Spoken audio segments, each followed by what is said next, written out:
Testing 1, 2, 3. Testing 1, 2, 3, guys. Yo, what's up? Welcome to Vencabot. Uncharted, Drake's Fortune. This is Uncharted 2, Among Thieves action. Excuse me. My name's David. So this game is a game that I have kind of interesting feelings toward, man. I hated the first game because it was so shallow and so vapid and so boring. And this game I am finding much more enjoyable. They've put a lot more effort into the game design aspect of it.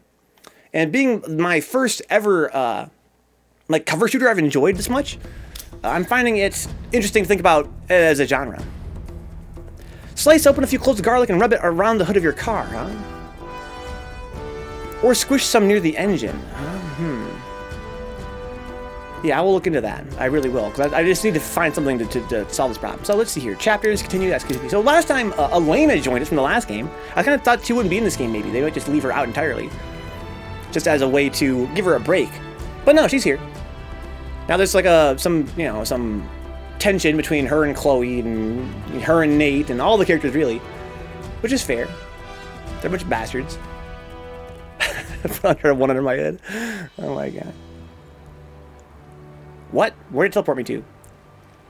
So I want to go where I'm not supposed to go. This is where I came from, right? Am I ready to here a smidge? What the fuck just happened? What are you guys doing back there? There was a goodie back here. This is where I came from, right? And there was a treasure here that I grabbed last time and I did autosave. Okay. So we got the treasure there. I agree with Brian, huh? You'll sell, they'll see you're a casual and leave you alone. What are you, casual? Don't tell anyone that you raised that. Okay, let's see here. So this game looks beautiful. I was thinking, you know, this game's kind of interesting insofar as, what do I have here? I have a rifle of some kind. In that, they put a lot of work into the graphics. This is what I don't understand about a game like this, right? This is not a game designed to appeal to me in particular. I'm not the demographic for this game. But why do you put so much effort into scenery, all these unique assets, that you just run past and never see again? The way my mind works is, again, you want a game to be open world if possible. Or at least, you know, designed in such a way that you can get more gameplay out of it than just one playthrough.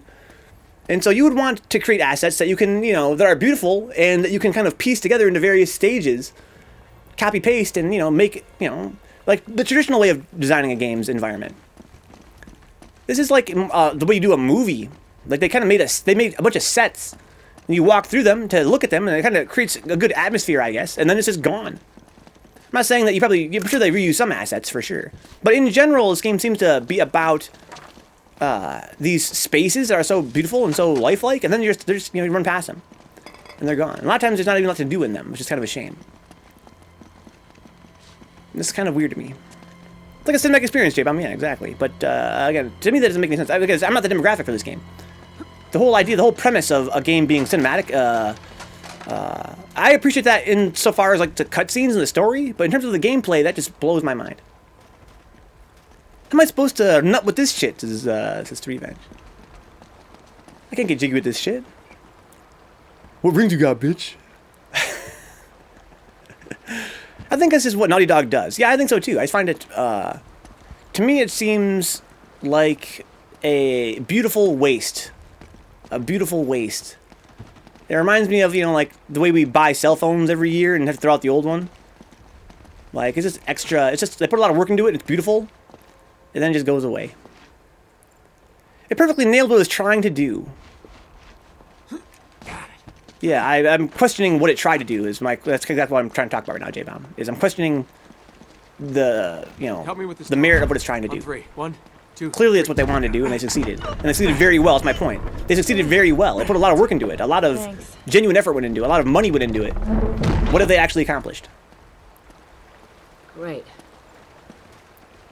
How are we going to get across? There's a ladder on the far side. So we have a huge party right now. Maybe we should swim across. Current's too strong. We'll never make it. Come on, dude. You can't make it past that. You can't swim that hard. But that's next gen, isn't it? Bigger, shinier graphics that mean nothing while the gameplay suffers. Buy PS5, everybody. I hope not. Again, I don't think every game is that way. I love graphics, dude. I'm not trying to say that, you know, that you know, if you love graphics, you're a graphics whore, and you have shallow taste in games because you like shiny graphics. I'm just saying that, you know, sometimes I think that when you're designing a game, of course it's different from a movie. A movie, the whole point of it is just watch it fly by. But a game, I tend to think of those as like, you know, occupying like a space. This game does not. So basically in a game world, in most game worlds, you occupy a space, and then in that space you accomplish like objectives, right? Tasks, some kind of challenges. Whereas in this game, there is no space you occupy. You're always moving through a space. You're constantly moving forward through spaces, and the spaces are always different. And the game's over in like, you know, 8 hours as a part of that. And again, I'm not shitting on short games either. If you like short games, that's great. But what I'm saying is that for a game that costs this much to make, and a game that's over this fast, it's just crazy to me that they put so much time and detail into every little scene, and you don't really get to enjoy it that long as a player. It just sort of just goes past. Cinematic stories are the worst things about video games, to be honest. But Mac, you love Metal Gear Solid. You don't find there to be a little bit of a contradiction there? Lance is a $60 wallpaper generator, huh? I think that, you know, this game is... It kind of reminds me of the classic platformers from the 90s. In that, it's just linear and stage-based, and you beat it in a very short amount of time. Like, of course, you know, classic, you know, Sonic 3 and whatever, and Sonic 2 and Sonic 1 and Super Mario. They're all games that are, you know, done very quickly if you know what you're doing. And I think that, you know, a lot of the kids that are, you know, younger than me probably put this game many times through, right? Sort of kind of like I did with Sonic as a kid. You don't play it just once, you play it many times through. What's up, Yogurt Brain? It's not trying to be a movie, says Mac. But I agree, but you said cinematic stories are the worst thing about video games, right? Do you agree that the story is trying to be movie-esque? Because, yeah, of course, I agree that Metal Gear Solid isn't trying to be like a movie, much less so than this game. Wow. Almost killed me, lady. This game really, its gameplay is very linear, and the gameplay is very, you know, trying to be more like a movie compared to Metal Gear Solid. But I think Metal Gear Solid, it's notorious for having a cutscenes and stuff, and the story overall to be very cinematic. Where's the ammo? Is that my ammo? Oh, it's the SMG. What up, what up, what up, Yogurt Brain? Mac's like, no. Uncharted doesn't strike me as a game you repeat regularly. Again, does Sonic seem that way? Again, I'm a different generation. I mean, I would see that as, sure you would, right? I mean, it's fun, you run, you jump, you shoot things. It's exciting when you're shooting stuff, especially. As for the platform is kind of whack. But shooting stuff is fun. I can see how you'd want to do it again. You know, maybe there's a harder difficulty you could play on, and so on and so forth. As usual, I'm not even paying attention to what I'm doing in this game. I think it wants me to climb down here. Yes, no, no. I was going to grab that ledge. 4 is one of the first games where I was a teenager and said to myself, this game fucking stinks, says Yogurt Brain now. Metal Gear Solid 4 broke my heart, dude. There's a ladder on the far side. She says, Metal Gear Solid 4 is the greatest game of all time. Oh my god, jeez. Maybe we should swim across. Current's too strong. We'll never make it. Metal Gear Solid is just the greatest game of all time. I'm sorry, I misread Cheese's message there. J-Bomb says, sorry, had a crowbar in that old Metal Gear line, huh? They had the feel asleep. I never played 3. I enjoy 2 and 4, says Connor. I'd argue that multiplayer replaced a need to consider replayability, huh? Well, how about this then? I never played this game's multiplayer, but I bet you that they reused all the assets for the environments to get more mileage out of them. I've been saying this entire stream that it seems weird you would make all these assets and not use them more, but I bet you that they are all reused in the multiplayer. In which case, that could be a part of the justification there.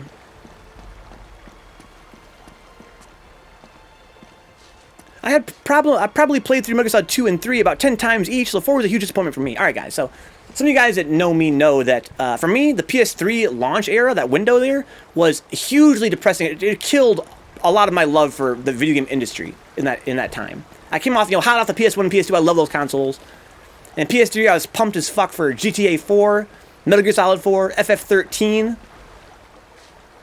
And I hated all 3 of those games. I bought a PS3 at launch for, what, $600?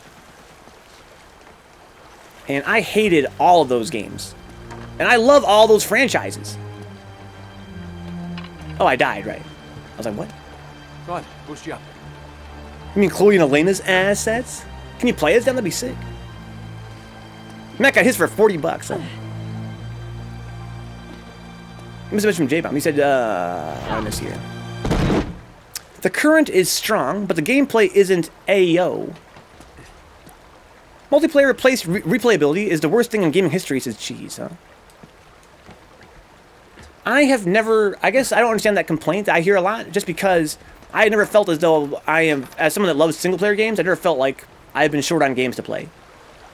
I think that a lot of people love multiplayer games. I think that's great if you love multiplayer games. I don't necessarily as much.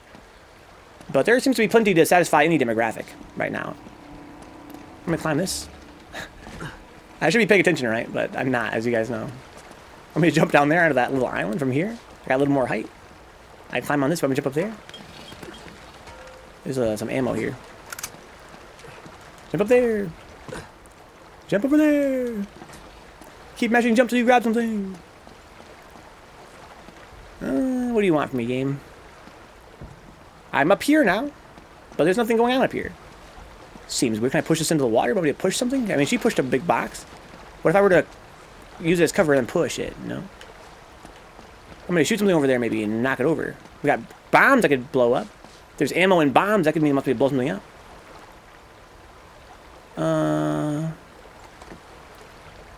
I'm going to dangle along there for some reason? No, not really. What's going on with you two down there? Can I go talk to you guys? Isn't Elena and her cameraman down here? Let's see here. Not gonna lie, I was always more of a Silent Hill edgelord when I was a kid. Metal Gear Solid was cool, but Silent Hill was everything, says Connor. I haven't played a Silent Hill game at all myself. Let's see. For advancement of the medium, yes. For money, it's a boon, says Revenge. Streets of Rage 4 has been my favorite game I played this year, aside from Sekiro. And it's a game most people consider shallow, says Mac. But it's got really killer gameplay with really interesting mechanics and movesets. Then why do people think of it as being shallow, Mac? What do you think is the loss? What's not being communicated to a lot of these players? What are they missing? And Connor says, Silent Hill's better than Metal Gear Solid. Anybody who thinks moving left to right while punching dudes is shallow needs to get hit with a trash can while you eat the chicken out of the can. Try out Chloe's next to. Okay, I will try that. Where's Elena? There she is.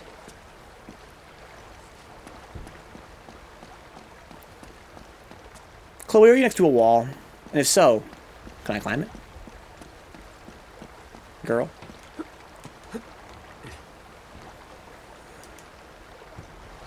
This wall. Hip. Hip hip. Hip hip. Hip hip hip. Hip hip hip. Hip hip hip. Hip hip hip. Let's dangle, dude. What am I looking at here? I'm dangling, I'm dangling, I'm dangling, I'm dangling now. Does it want me to shoot something to make a bridge across? That seems like it's what it probably wants me to do, huh? Anything over there I can shoot to make a bridge?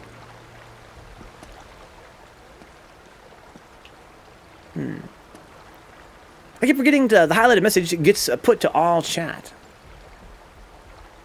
Oh yeah, I don't mind. Most players play through the story mode of the character or two and drop the game and think it's shallow because it takes 3 to 4 hours to beat. So what are you doing instead? Stupid sexy riding. This sweet revengeance.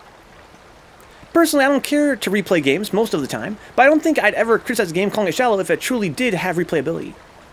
Which it does seem to have.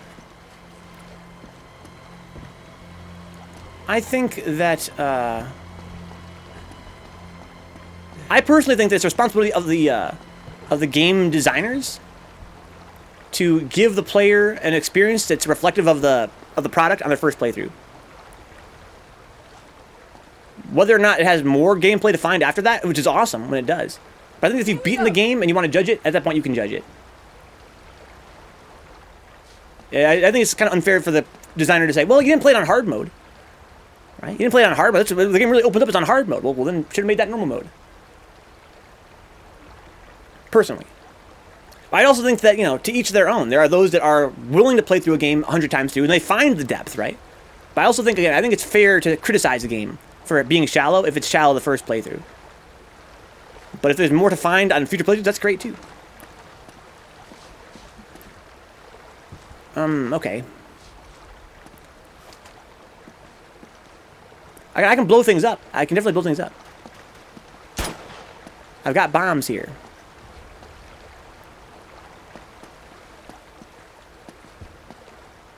I really can't... I mean, it doesn't really matter if I could get down there. There's nothing for me to do down there. I don't understand why... Chloe, why are we here? I need a hint. You brought me up here, Chloe, for some reason. What you really want? What you really want? I'm gonna blow up a wall? I've got bombs for days. I'm gonna blow something up. I'll get to open a door. Did she have a dialogue text? I'm gonna just kill myself. Maybe she'll say something. I don't think it's fair to call a game shell if you don't look for the depth. I disagree with that entirely. Fundamentally. I was thinking about it in the shower today. I think it's the... There's a ladder on the far side. There's a ladder on the far side. Maybe we should swim across. There? That ladder? Current's too strong. We'll never make it. I think it's the designer's responsibility to put the depth in the player's path. Okay, Chloe.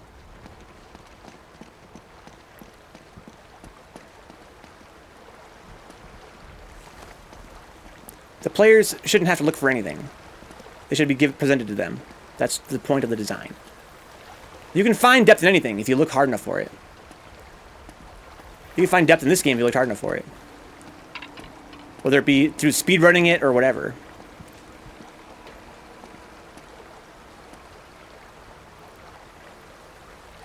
But in Streets of Rage 4's case, they do with all the different movesets, but almost non-beat-em-up fans see is a button masher. Well, can they beat it by button mashing? On normal mode? Because if so, that's the game designer's fault.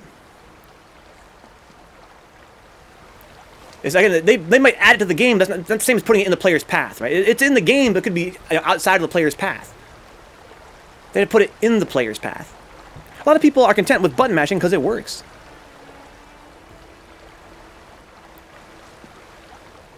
I can get you up there, Chloe, if you want me to. But why? Want to go up there? Go on, boost you up. I'll boost you up, he says. Here we go, guys. Let's pay attention here. She's gonna push. She can kill me with this if I stay on the right spot. No, he can't. Hey, watch it. Different dialogue, though. All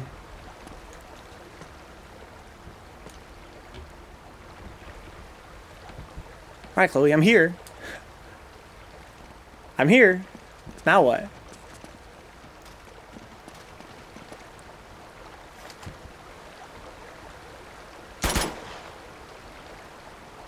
I can throw bombs onto that car. They gave me a lot of bombs.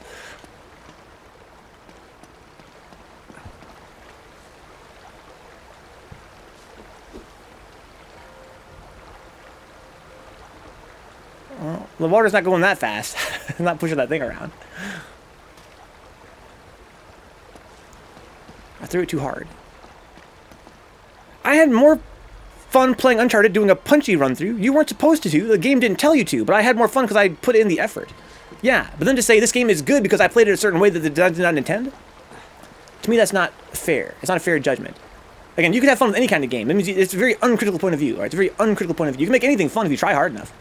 Doesn't mean it's a good game. Why is it going where I'm not pointing? Am I tripping balls? Something with the ladder. Yeah, she said the ladder. I think she's talking about that ladder. But I can't do anything about that ladder. It's way over there. I can swim across that, yeah. It's not even moving the thing around. If she looks like Cindy from FF15 and has a deep southern accent like that, she'd have me wrapped on her fingers in no time, huh? There's two cars stuck. Where's the other car? There's a car. And there's a car. Oh, that one has a bomb! Oh, it's a tutorial I missed, see? That one already has a bomb on it. Okay. Let's blow this one up first, see what happens. I think we got it figured out, Brian. See, that one already has bombs near it. Okay. So they're trying to tell me to shoot that. I'm stupid. That could have been more clear, I feel like, but, there we go. Okay. So Yo Brimmer was right. It makes a bridge. Well, that'll get us halfway there. Oh, it's halfway there. So I need to See, is there a bomb already on there? No, I have to throw a bomb there. That's why I had to get up here to get the bombs. I missed twice already. There's like, what, only one more bomb left, right? How convenient. Enjoy your Dark Souls 3 run, J-Bomb. Is that your second run, or have you done more than... Oh, fuck!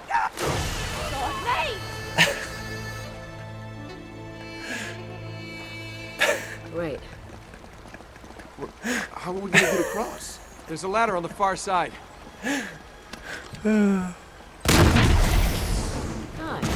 Good thinking. I'm not trying to get hard. I'm trying to stay hard, Get us son. halfway there. Oh, man. Wait, where is she? What's that? Got a level 250 and a level 130. Gonna start this one, this one do maybe. A Greek ginger, all dex, maybe some intelligence, huh? I think my character was at level 200 and something. My furthest character. Have you played it entirely solo, J-Bomb? My one, I probably got to like level 100 something solo, then it becomes way easier to level up when you play with a friend later. There's a lot of these explosives, but yeah, I don't understand how to like make them go where I'm supposed to go, Joker Brain. I don't really get it. I guess because I can't see where the arc lands. Like, I was looking at it fucking backwards, dude. What kind of arc starts off? It starts faded and then becomes more bright as it goes. I thought the bright part was the part where it was coming from, and the light part was where it was going to. But it's the other way around. That's why I couldn't make it go where I wanted it to go. Okay, so it should land like right on the hood. Okay, but they still gotta make it bounce, or maybe I just shoot this and maybe it'll work. There we go. Okay. That could have been more clear, I feel like. Although in this game's defense, I did turn off the game's hint system. Like, I think if you waste too much time, it will eventually tell you what to do. But I think that's kind of lame. But I mean, it did simulate, you know, trying to solve the problem. Like, sometimes in real life, solutions aren't obvious. I mean, I don't know. I'm not really here for that. Oh my, only for the clip, dude. Oh my. What's up, Eddie? Eddie Greenheart, dig out. Tonight we got Connor and Eddie. Our two friends from the islands. Twitch fucked up and instant deleted the clip or something. I think that has a glitch where sometimes it says, you know, clip not found, but it should still work if you click on it. It just won't find the thumbnail. What do I find here? Well, look extra ridiculous, huh? I like to do PvP. Oh, okay. But I do goofy builds, so my wins are infrequent. Huh? Well, at least I'm sure it's amusing for your opponents anyway. BST crew. That's what I heard. I just told him to counter that, Eddie. I didn't know BST was a thing until last night, so we couldn't do mention it. It's weird you would mention it just now. I found out last night that BST was even a thing that existed. Clip is actually dead? Oh, fuck. Eddie's not from the UK, he's from Ireland. Which I believe is not part of the UK, right? Oh! Oh. I'm fucking fine. Alright. Yep! British summertime, yeah. It's just our daylight savings, really, yeah. Exactly.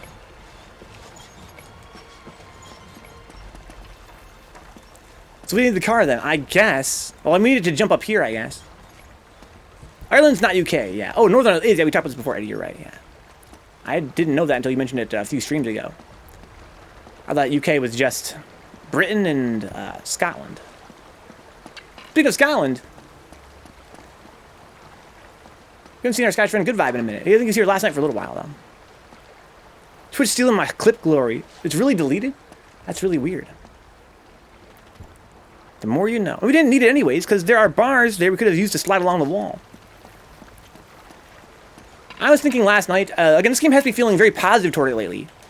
Even if I don't, you know, even if I think it's not going to be a game I'm going to be able to recommend, you know, by my standard, it's got me thinking about game design in a way that I find, you know, constructive. I've been thinking about what would my perfect Uncharted game be like? What would it need? You know, I was thinking to myself, why are so in this game, more than the last game, the environments are dimensional, and I love that. I love that when you're in gunfights, there are like varying like tiers of the stage, and there's more to climb on and more to run over, and there's more places to hide, and it's just more exciting that way. But you know what I think is kind of weird we haven't had yet? Why don't we have stages where we're doing gunfights like on rooftops, like we were doing in the last part? But why are we not jumping between rooftops? Because this game's all about jumping and grabbing things, right? Like, wouldn't it be fun if, like, enemies were closing in on me from over there, and they're pushing into my cover, and the only way for me to escape would be to run and then jump somewhere else, right? Or how about a place where, you know, there's cover up on a ledge, but not on the ground level? I have to jump up to the ledge and climb it in order to, like, hide behind that cover. I think that they could definitely incorporate the jumping and grabbing more into the gunfights. Leather bodysuits is Connor, huh? Because Nathan Drake is a baby, but the third-person perspective is still the same distance away. Keep it all the same, huh? So if I control him, does he respond one-to-one my inputs? Or does he kind of... I hope that if he's a baby, he kind of wanders a bit. And I have to maybe, like, have to nudge the stick to make him go the way I want him to go. Like, go, no, go that way. Go that way.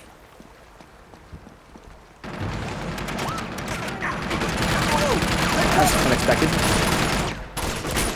Shit, I don't have any grenades. Jack, get down! Just take off that gun! Is there a yellow explosive? Oh, there's one up there. There's a canister over there.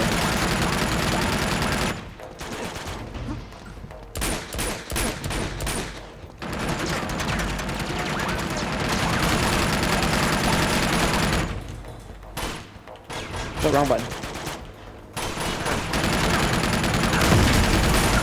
Well, I did shoot out of the air. That's my fancy. It didn't work the way that I hoped it would. I can run up on it, probably.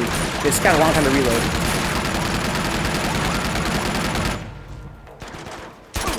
Clear out! Whoop! Is that another canister right there? Out of my way, Elena.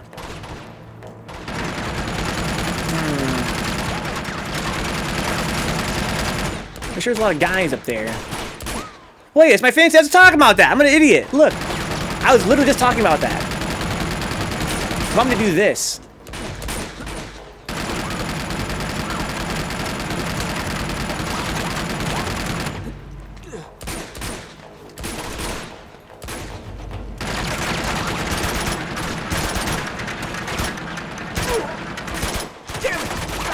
Ow.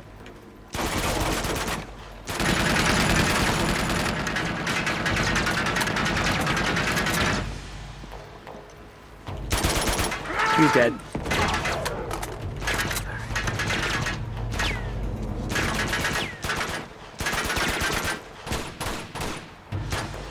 I think that Elena and them are shooting him. I wonder if I can scoop that back up again. Ow. I think that he's dead. Okay. We better get on here and shoot him from the other side, perhaps. There we go. I knew it. I knew it. The classics. Classic set piece.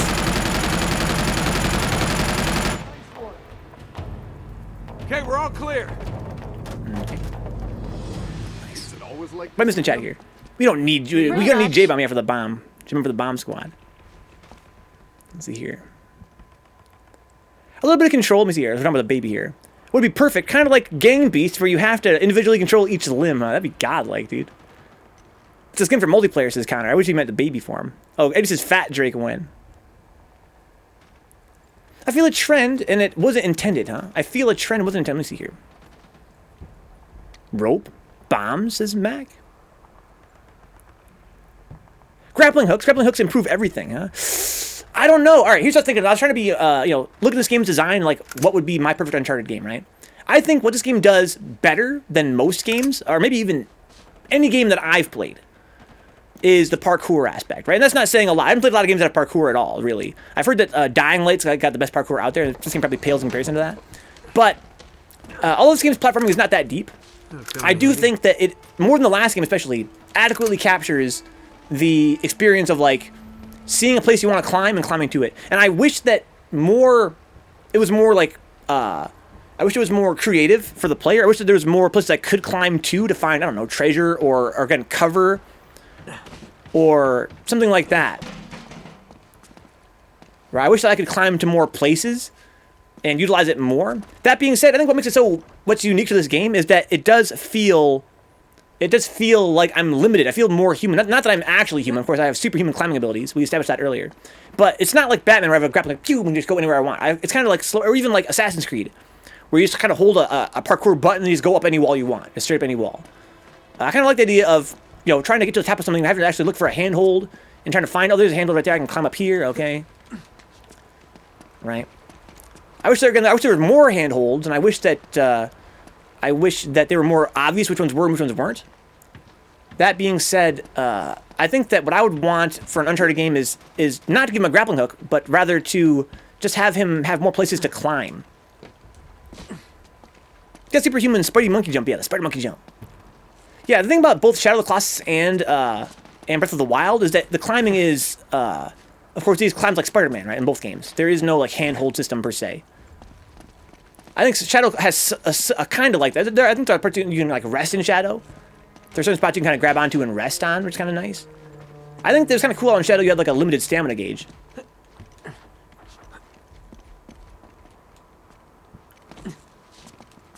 But yeah, this game, more than any game I've personally played, has that feeling of I want to get somewhere.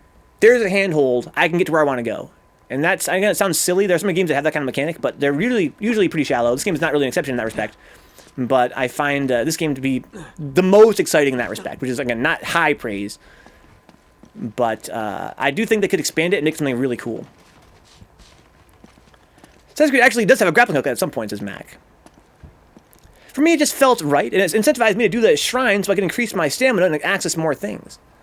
And I think we're talking about Breath of the Wild. Gonna run this into the ground, but again, Rise of Tomb Raider says Mac. Says Vince. Vince, you're making me want to play the game, dude. This game again has my brain working. I didn't expect to like it, and I'm not really in love with it. But it's something new, and I find it very fascinating. It makes me kind of curious. We might play more Uncharted games. Might play through 3 and 4. Maybe even go back to The Last of Us at some point. But I'm kind of curious to try more games in this genre now to see, what I can take from it. Oh, I can get up there from there. Well, can I go inside here? I'm supposed to go in one of these spots. This is just a horrible, untextured room. Wow! Wow! It's so unlike this game. What? Just have a horrible, untextured room for them to hide in. Yes! Wow! Thanks for the bits, mutant. Looking forward to Hubie. I miss Hubie's message when he first showed up here. Max says here, what I would like from an Uncharted-esque game is an in-depth hand-to-hand combat system, huh? Not just mash button 3 times. What would it be, Mac? Because so many games have tried that. So many games have tried to have hand-to-hand, and it never works. It never works. What is a system for a game where hand-to-hand is admittedly not the focus? Right? How do you make it... 'Cause I agree. This punch square is not that fun. But how do you make a game have good hand-to-hand combat in a way that's fun, but again doesn't steal the focus from, let's say, the gunplay? Because it always sucks. This game has probably better than I've seen in many games. Chat's scrolling so fast, I'm trying to keep up here. Let's see here. Just Cause is best grappling, says Steve. I like Just Cause. I always wanted to like Just Cause, but I never can. I tried it a few times and couldn't get into it. Shadow had a stamina gauge, so you couldn't climb forever. Yeah, that was kind of fun. It kind of added a challenge to it. Like you had to route your path. You had to stand somewhere where you're safe and go, I'm gonna climb from that to that before you start climbing. Otherwise, you're kind of fucked. You can't really. And also, there's an element of if you can't do that, there's a fast thinking aspect, which kind of is rewarding, I think, for a lot of players. The melee system is still PS2 era, but it's for sure. It's for sure. It's chat scrolling. I wish I could stop scrolling on mobile, but it's like has this weird feature where I can hold the screen, but it still jumps whenever anybody's in a message here. Let's see here. Oh, that's weird. The message vanished. Well, I missed Driven's message. I read that halfway and then it's just gone. I can't find it again. I think Ico is far greater than Shadow. I love them both, though. I like Ico more personally. I think neither one is perfect. I think that Ico is my favorite, though, from that developer. Melee is still PS2 era, but fuck, I was just halfway through. I found it again and I lost it again. I guess I can't keep up with you guys here. So the jumps you say? Yeah, I can't keep up with you making a jump. I'm gonna give up.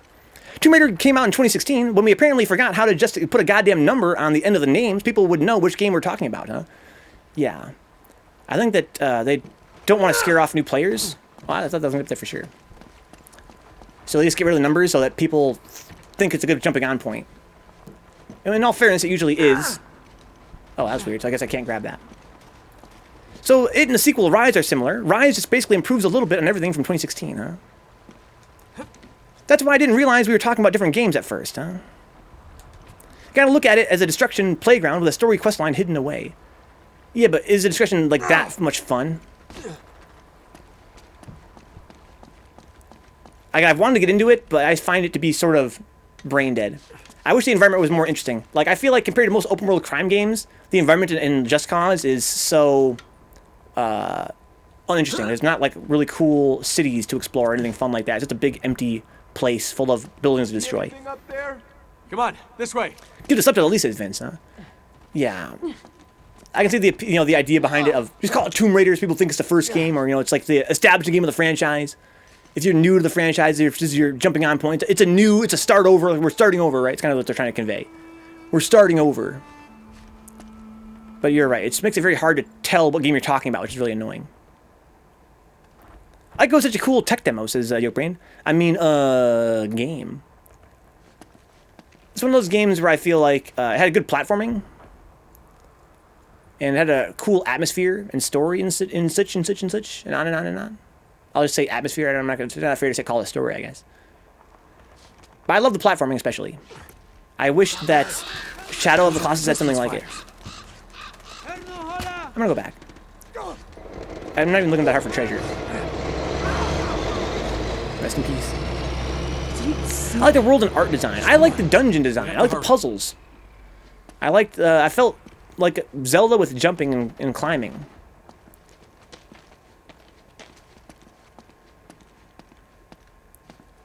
And I like the fact that it's kind of Metroidvania-esque. I wouldn't say it's super Metroidvania-ish, but it's got that aspect of retreading your steps and unlocking pathways. It's not used a whole lot, but it's there. It makes the world feel sort of cohesive.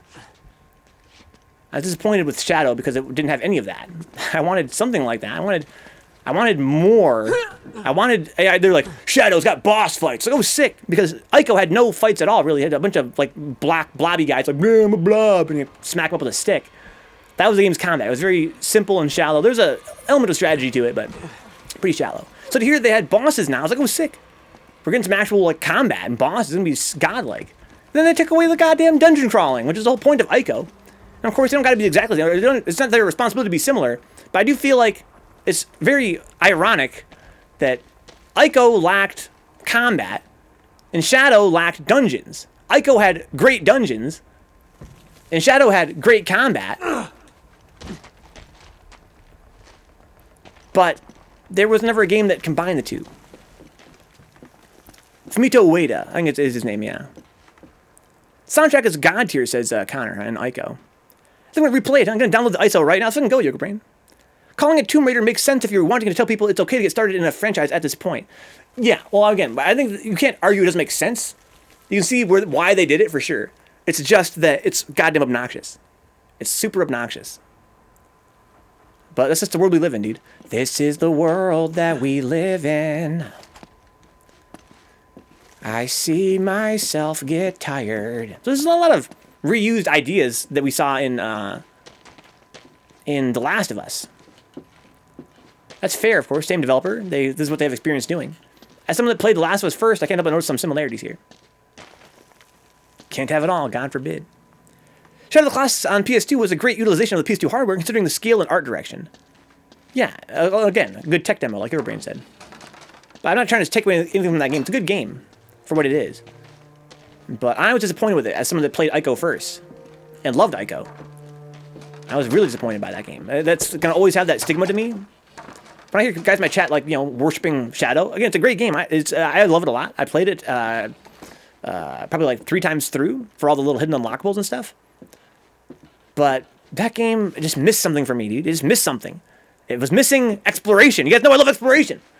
I love that the world is so large and beautiful, and I love the mechanic with the sword and following it. But I wanted to find like treasure. I wanted to have the sword go that way. Okay, I go that way. Then maybe I find a temple, or I find like a shrine, or I find a little village, or I find some kind of cave or something for me to climb and explore and jump and, you know, collect, you know, a power up for my stamina bar, or make my sword stronger, or anything. And then fight the boss. And the game did have lots of chest-high walls here. It's like I'm playing Uncharted 1. The game did have power-ups, and this kind of low-key, a lot of guys beat the game not even realizing that. The game had this feature where they would hide geckos around the world, and you have to find them and kill them to get your stamina meter increased. But it was very low-key, and it was not necessary to beat the game or anything, and they weren't in good dungeons. They were sort of around and they're kind of obnoxious, really. Sorry guys, let me catch up here. I played Shadow first and didn't really enjoy it, but I played it when I was like 10 or 11. I don't think I understood it at the time, huh? Well, I don't know if that's fair to say. It's a pretty simple game. You're totally, you know, within your rights to not like it. But Wander wasn't looking for that, says Mac, huh? That's true. Again, narratively he wasn't, yeah. He was a man on a mission to love you. Well, they could have made his mission, you know, to kill the Colossus and have there be a barrier in his way, right? It could have the same exact narrative. There's no reason why narratively it had to just be a boss rush. Like any other video game would have said, you know, there's the boss over there, I gotta kill the boss, but here's this temple I gotta get through first, right? It's in my path, it's in my way. Whereas, you know, the world of Shadow of the Colossus is a big empty world. It's a big empty world with no, it's very flat and there's no obstacles anywhere between you and what you want. You just gotta wait and follow the sword and, you know, ride your horse around. I'm going for, you know, 5 minutes straight across this big world, and there's no encounters, there's no dungeons, there's no nothing, just a little horse ride. You literally can find the stamina power-ups. Yeah, I know. You get power-ups, yeah. Wander was really horny, says Yoga Brain, huh? The whole thing was, a horned boy is so visually interesting to me. I legit copied that idea for one of my whack-ass manga stories I'm particularly working on. I didn't know you were into manga stories, Connor. That's what makes it so good, says Vince. There's just a big empty space. Again, I know it contributes to the atmosphere. The whole game is just two really strong mechanics, done as well as possible. And they put you in a world and let you have at it without pointing out every little thing you can do. So here goes with Vince on this one. I don't even think each Colossus needed a full-blown labyrinth to get through, but maybe like one for each of the... Yeah, or just, you know, just something. Even if I only had to do it a few times in the game. Alright, I want to... The whole boss rush thing, it was a very simple game. I think no one would argue it's not a very simple game. And to me, that's not that attractive. Right? To say that they did the mechanics that they had very well, that's true. They had a couple mechanics, they did them both very well. But those mechanics, it's not hard to do them well when you're not that ambitious with the mechanics. They were ambitious with the atmosphere and with the technology, and they succeeded in that respect as well. But the gameplay with the climbing, again, it was not really deep climbing. Nor was it, you know, combat, if you can even call it that, very deep. They had some puzzles. The bosses were sort of puzzle-esque. That was cool. It was a very simple game, and I wanted a lot more from it. I wanted more depth. It doesn't have to be in a dungeon, Vince. Again, put the dungeon between you and him, or just have this kind of obstacle course. Just have me do something to reach the boss. It could still be in an open-air boss fight. Just have the road be blocked, so the horse can't get through there. I gotta do something. The world is the dungeon, but there's nothing happening in the dungeon though. You just ride. There's what, like 2 parts in the whole game you gotta climb? There's like, I remember there's like a waterfall part you gotta kind of climb a little bit. And I think for the very first boss, there's a very short section where you have to climb like a cliff. I just wanted more of that. He's blocked a few times, says Mac. And there were a couple times I remember there being like a waterfall part you had to sort of do a little bit of climbing on. And the very first boss is a little bit of climbing you gotta do, which I thought was sort of false advertising. Third of all, says you can't use aggro. Yeah, for the boss fight itself, but not to like, you know, as a challenge of, you know, getting to the boss. I just wanted more on foot, because, you know, he has cool climbing mechanics. He has cool jumping and climbing, and you do use that on the boss itself. You use it on the boss, you know, of course you jump and climb on the boss. That's what it's for, like Vince said, you know, it's a very simple mechanic they did very well. It's there to climb on the boss and jump from the boss's, you know, arm to its leg or whatever. But it worked in the few parts where there was platforming, it worked very well for, you know, climbing a cliff. I would have liked to do more of that. Rather than just go from boss to boss to boss to boss to boss to boss, and the game's over. I think it might be the GOAT steed in any video game. Yeah, I agree. A game is the mechanics, and complaining about a game that just does its mechanical thing as well as possible is a weird complaint to me.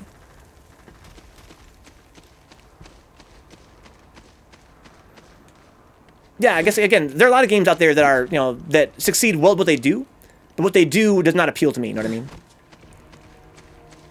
It's like we talked about in this game earlier about how this game, it really strove to be a game that was just walking like a walk through a movie. And I was talking about how it's kind of weird to me that they've made all these environments so in depth, and yet you just run through them really fast. And the point was brought up. That's what it was trying to do, right? Of course, that's what it was trying to do. It's trying to be like a movie set. But to me, it still seems weird. And doesn't the idea of creating an environment you are in only once, and it just kind of screams past you real quick. It seems silly to me. And likewise, yeah, they set out to make a game with Shadow of the Colossus, and they made that game they set out to do, which was admirable. But the game they made and what they endeavored to do does not appeal to me personally as much. Mac and Vince are fucking they're synchronized, dude. Did I run through here already? I was so busy talking, I missed it. Yes, I did. Okay. The opponent is all right, but I think aggro is more fun. You know what I like about aggro is that aggro would have a mind of its own somewhat, and it felt very organic to ride it around. It was so much fun. Personal foul making me cry when aggro died. 15-yard penalty. I don't get the complaint of not having more filler. I don't think it would have been filler though. I wanted more time to explore the mechanics. I wanted more environments to explore the mechanics in. I don't think that qualifies as filler. Again, you could have Sonic the Hedgehog 1, right? The first Sonic game, and have only one level. Are the rest of the levels filler? Because they're all, more the same mechanically? No, it gives you new ways to explore the same mechanics. And to have more time to explore them in depth. Sure, you could just replay the first level 100 times. But, I would rather there be more stages. You can do it in the whole world. Yeah, but I found that there to be very little reward in that. You can find, again, you can beat the whole game with no stamina upgrades very easily. It's not a hard game. And sure, I beat the game with 100%. I went through the whole world and climbed everything to get all the stupid power-ups and hidden items and, all the other nonsense you can find. But that wasn't the same to me as, giving me a real square challenge. Like, it wasn't the same as saying, it's not the same when you say, here's a forest and here's a little shrine, and you climb to the top and you find a gecko once in a while.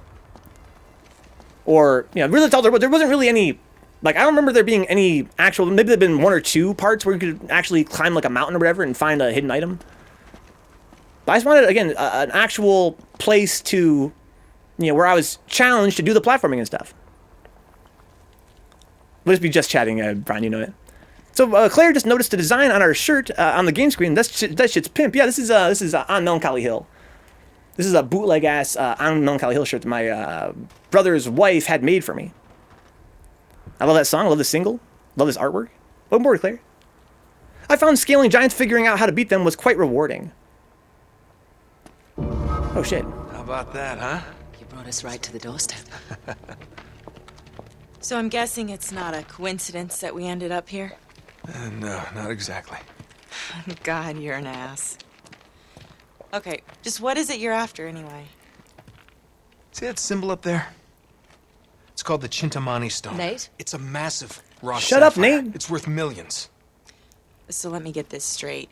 You're competing with a psychopathic war criminal for a mythological gemstone? When you put it that way, it does sound pretty stupid. Ask him why if I Thanks want for to the know. input, Jeff. And it's supposedly in this temple. Well, no. Stone itself isn't here. Hey, look at that. No? No, it's in Shambhala. Shambhala? Nate, Yeah, Shangri-La. can I have a word with you, darling? Oh Second thought, no. perhaps we should continue this conversation inside. Good idea. Come on. The chapter is back. All right, we should be safe in here for now. This just doesn't add up, Nate. Lazarovich can't be after the money. She looks He mad doesn't different in this need game. it. Nate does too, but I kind of got used to it over You're time. missing something. Come on, we haven't got all day. You two stay here. All right. Promise me you'll stay put. We'll be right back. Famous last words. She looks hella different. Well, that's That's a pretty short chapter. You don't think they're a couple, do you? They're not a couple. He's jealous, dude. Let me catch up with the chat here if I can. I found scaling giants and figuring out how to beat them very, very rewarding. I didn't as much. I could probably meditate on why that is. I thought it was kind of rewarding, but I think that it was kind of sort of ephemeral. Like, it was sort of like, you know, something about... I don't like any game where it's just boss rush. Even if bosses are fun to fight, like, how about Cuphead, right? I found that to be kind of shallow, too.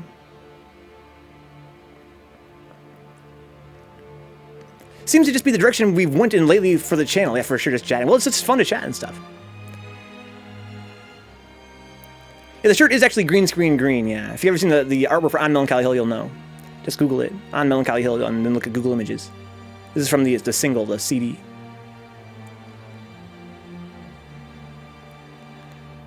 Is that cameraman supposed to be the player cam? I hope not. That would be some fucking Lakitu shit. If Chloe's a Ferrari, then Elena is a BMW, huh? I'd be right about that, Eddie. Sully's like, so, want to see me naked? He could be the third guy in the harem. Now, Chloe's gonna be jealous, yeah.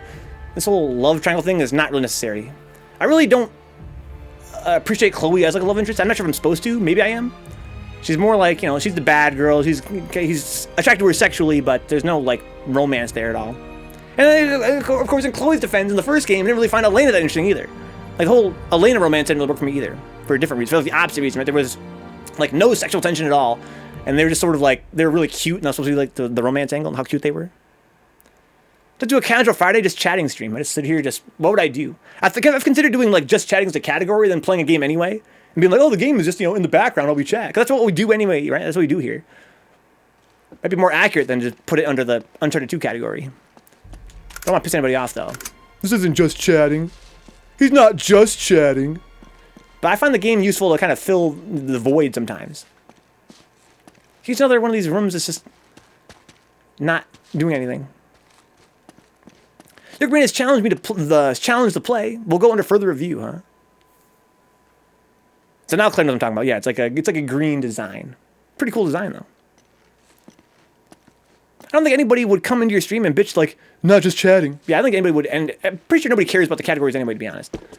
I never had anybody come in here and be like, you're playing the wrong game, scumbag. I'm gonna report you to Twitch. There have been a few times where I've made a mistake and not changed the game. I don't think anybody gives a fuck. Okay. That's what I'm supposed to do, you would think, right?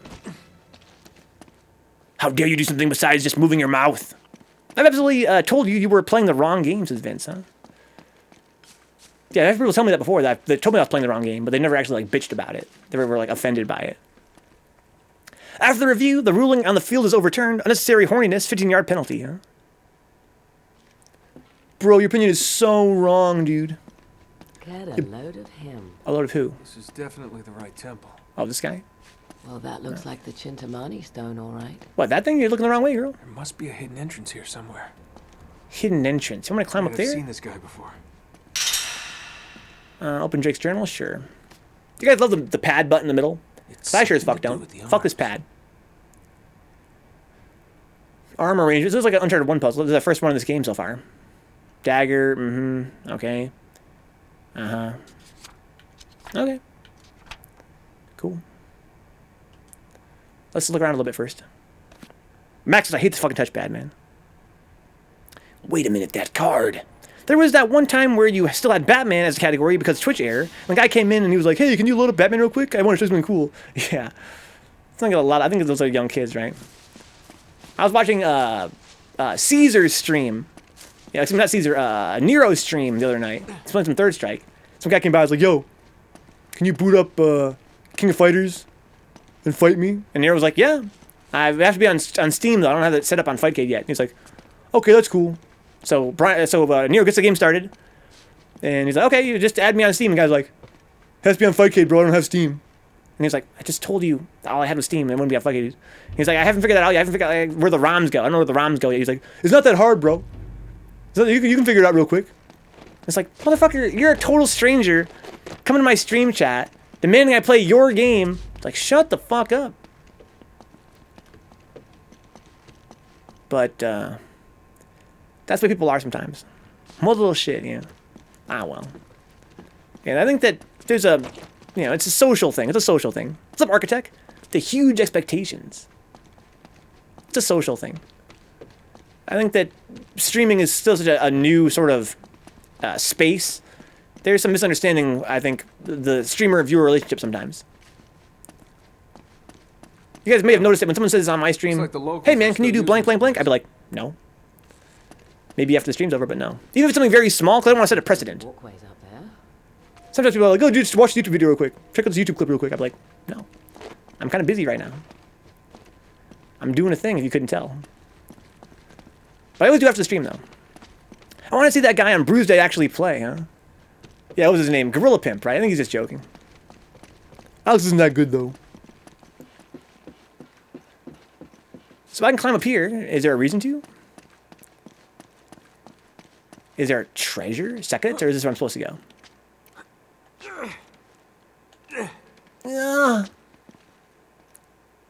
Oh, hey, just for treasure. You guys know I like that, though. I like that, honestly. The last game could have used more stuff like that. Little platform part for treasure. Although I wish there was more involved. Okay, so now I'm going to do a puzzle here. The treasures, dude. Shout out to, what's her name? Riku in FF10. The treasures.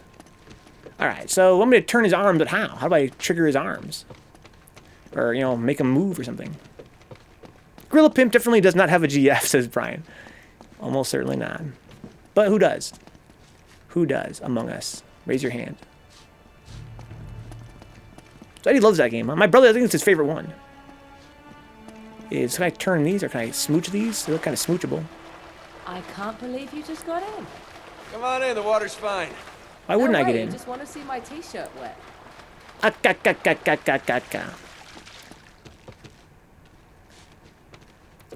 Okay. Well, let's look at the thing again here. Definitely 14 years old, huh? I hope so, Mac. I honestly hope so. But you'd be surprised, dude. I've had guys in my chat come by and you're like, well, this guy's definitely a child. You find out later that he's, you know, he is of age. And you're like, oh, okay, he's just an asshole. Could get a small F for the Nintendo Game Boy. Neat console, huh? Why F? The console is still alive and well. Should you put your dick in them? I was excited about 10-2 because everybody had told me you had to dress up your characters. I expected some sick Diablo-style equipment system, but the bonuses for J-pop band. I was disappointed, huh? Yeah. You don't really dress them up, right? It's really more just they change their clothes when they change their job. It was done as a chiptune machine, says Revenge.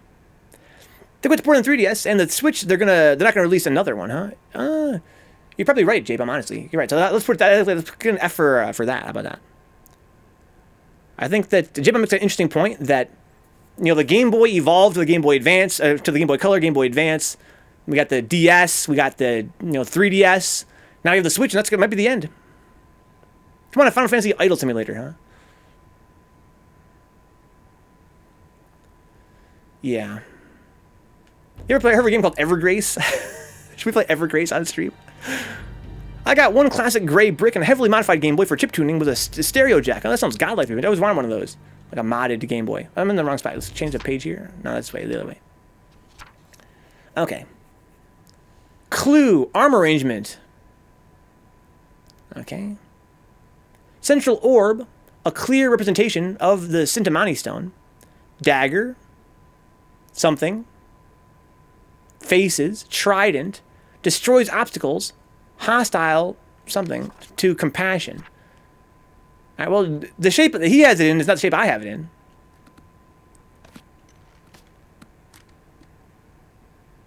So, are they all the same arms in the right spots? Trident, and then... Yeah, they're all in the right spots, but I have to make them point a certain way. I gotta move a few of the arms. But how to make the arms move? I can climb up there to his arms. Oh, if I found the right climbity spot. I'd be able to reach his arms. If I could get a good enough hop. Hop on pop. You could argue the Switch is a part Game Boy, a part console, so it didn't really die, it just evolved. Yeah, but I think that you can definitely say that, you know, we won't be seeing the death of the handheld exclusive console, right? There's some sentimentality there, of course. Not that evolving is a bad thing. Obviously, it's a good thing. But I think that you know, Nintendo and Sony with their PS Vita and their DS have been fighting cell phones for a long time, trying to maintain that space. And Switch might be the end, right? Switch is like, okay, well now it's a home console and a portable. There's no reason to ever make another handheld console. We're gonna have to deal with cell phones as well. Let's just stick to the home market and have it be like, you know, optionally handheld. Can I climb this by any chance? No. I have a PS3 fat 60 gig I need to fix. Thanks for reminding me, huh? Red light of death on me, huh? I have one, the yellow light of death, and I looked up how to fix it, and I was like, it's not worth it. It's too expensive. Can I interact with you, sir, and I hit a switch to make his arms move? Really, this is kind of an interesting puzzle, in that they're like, make his arms move. I'm like, how? I don't even have the first clue of how to do that. Can I climb on him? Oh yeah, his arms are in the wrong spots, sure, but what do you want me to do to, like, move them? I'm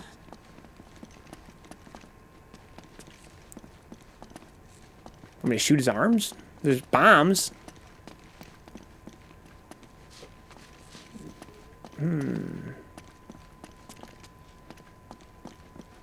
I really want to get up there. Like, if you look, if I stand back here, you can see that if I were to get up there, I could probably jump, climb, shimmy, and I could be right next to his arm, maybe even grab him and push him. Switch is great, huh? I remember WOH, you're playing Mario in the car, huh? Whoa! No generation from us on will remember handheld gaming being revolutionary. And just always bombs, says Vince, huh? So he's on Team J-Bomb, huh?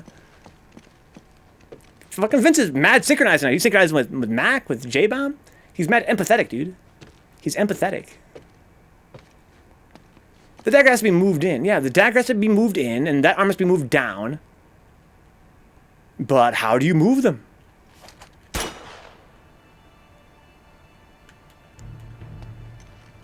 I want to get up there, and I can maybe jump onto the arms and push them around. Look, there's all kinds of platforming shit up there.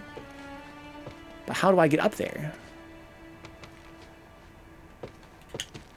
Maybe I can go through here. AKA beer, the empathy potion, huh? Now you're mad synchronized.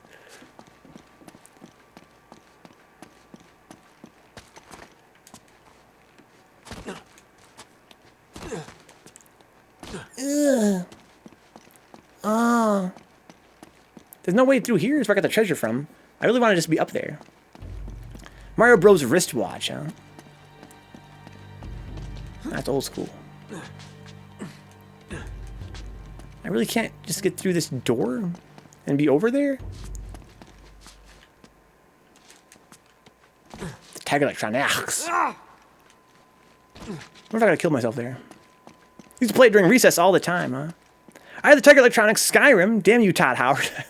I wish that was real, dude. Please tell me that's real. Because that would be sick.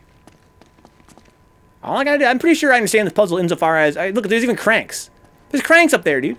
I just gotta get up there. That's the puzzle here. Where's my way up? I'm gonna push something? I can push something, maybe? I tried jumping all the walls, didn't work. I'm gonna shoot something down, maybe? Like a ladder, or... I can even climb up there and swing on shit. I wanna be where the platforming is. I wanna see Drake jumping. I'm sorry, it's not a crank, but still, I probably just push his arm from there. If I can just get up there. What is that? Oh, I see. Took me long enough. Put the bombs in the room for you, says Vince. Bombs there for a reason. Hang on, I'm gonna get a closer look at this thing. Sure. I'll just wait down here. Good idea. Then you can put your Zora mask on and dive in the water. Oh, wait, yeah, wrong game. This is a 20XX game. They put a mechanic in it. You have to use it at all times. That's like the telegraphing. All right. I can jump across there, but do I want to? I want to go over there. I really can't get over there. Maybe I can if I were to jump onto that. And probably not, though, to be honest. But there's got to be some way over there. I shimmy across. Oop. Oh, okay, well. Now I can jump across this way, huh? Alright. Oh, fuck! Looks at height here. Well, it's like there's more bricks over there. Oh, no? Alright. So, here I am. I can interact with this. I'm not sure I want to do that, though. Or do I? What? You sure that's right? I don't think so. No. So that was fine the way it was. Up you go. How's that look? Well, how am I supposed to know? You've got the damn book. Kind of fun way to give me a hint to check my book again, if you were a dum-dum like me. So that actually is fine. I thought it was maybe a little bit too high. I had to like pull it down. But no, it's probably fine the way it is. Name Todd Howard. Stand Sweet Little Lies. Oh, I can climb on this. Oh, okay. Can I get way up there? And still, can I get across on top? Oh. There you go. That's what I want the whole game to be like, right? Oh, I'm exhausted just looking at More mechanics that are, you know, a little more dynamic. Although, it looks like I'm kind of stuck here. Oh, I can drop down onto that. Oh, I might have to. Oh, okay. So there's ways to get up here, too. Well, let's double check. It looks fine, though. Well, I should pull his finger, though. Can't pull his finger? Or... There we go. His finger came out. you. Nice work. No, I want the finger to be closed. I'm confused. But it is better now than it was, because it's more up. The finger doesn't really matter. Menacing. Nani? Todd Howard. His battle cry is just a works. Yeah, they changed it to avoid copyright. It's kind of a shame. I can really get across here. Don't die, Drake. Okay, I have to drop down here, perhaps. Yeah. Oh. Can I go up on top? Is that multiple ways to get there? In my Uncharted? No way. They won't go up there. Okay. Just making sure. I'm about to panic.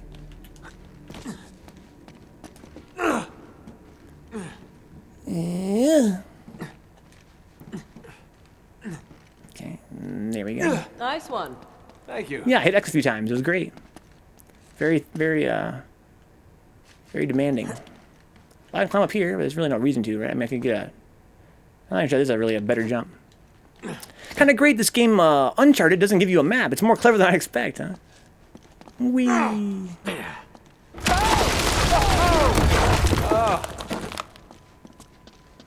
God, you're lucky. Bitch, shut the fuck up. What do you know about luck? That's all skill. So I'm gonna make his hand, like, go down. Go down. There you go. You know, like, it's all skill, Yippee? That's all skill, dude. He's Nathan Drake. He's used to shit collapsing on him. What? Are you fucking kidding me? Drake. Beady, beady. That's what I'm saying. Easy game, dude. I think she's English, J-Bomb. Kind of says she's an Aussie. He would know. You want me to jump over there, or you want me to jump to this pole? Can I jump off this wall? Oh, I can. Okay. Shimmy this way? All right, hey, come on, admit it. You're impressed. I am. I'll throw you a banana. Okay, here we go. Ah! Where am I going exactly? There's no platform on this one. Oh, there's one right below. That's where I just was, though. Want me to jump onto his hand, or can I jump onto this? Oh, if I drop down, grab this ledge. Oh, okay. You all right? I'm okay.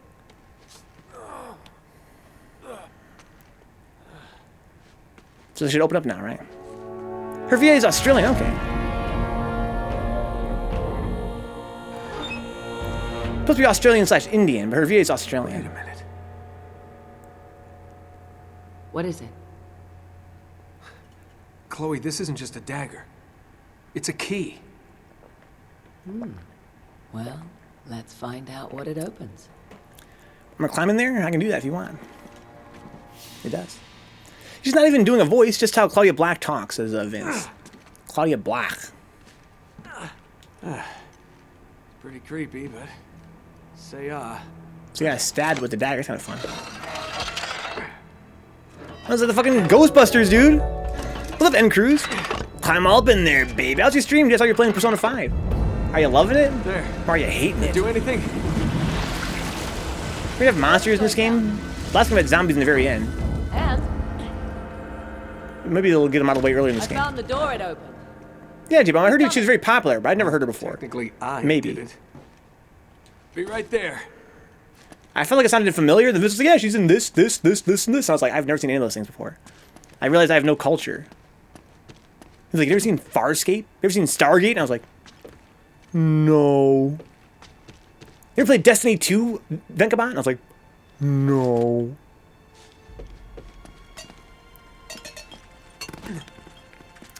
You should watch Farscape, though, says Vince, huh? Don't play Destiny 2, though, he says. At least watch Farscape. He says, that booty. Got them booty butt cheeks.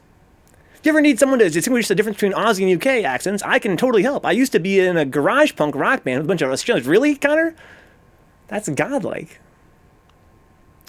Sounds like that one mage in Dragon Age. I swear I've heard her voice somewhere before. And Mass Effect. She's in Mass Effect, she works with BioWare. What do you think? You game? Ladies first. If you say so. Climbing in a hole. God, I'm not claustrophobic. This is a weird trend the games have, that camera angle where you just shimmy through something. Like, what the hell? what a bizarre trend. It doesn't actually, you know, it's not a gameplay thing at all. Look, I can actually see behind me with my flashlight while it's pointed forward. Not sure how I feel about that. What do you guys think? Are you guys for this? Because it's a gameplay contrivance that makes the gameplay simpler? Or are you guys against it? Because it might be more fun to actually point him physically toward things. And it breaks your immersion. Look at my flashlight. It's pointing straight ahead. She was a Mass Effect, but Eddie's not sure who she was. We were mostly a Blink-182 cover band. Huh? Well, nothing wrong with that. She's one of the Quarian leaders in Mass Effect 3. According to J-Bomb. What does J-Bomb know? It's awkward when you draw attention to it. And I really am kind of surprised by that. Yeah, I think I would rather him have to hold a flashlight. Maybe his hand points it wherever the camera's facing.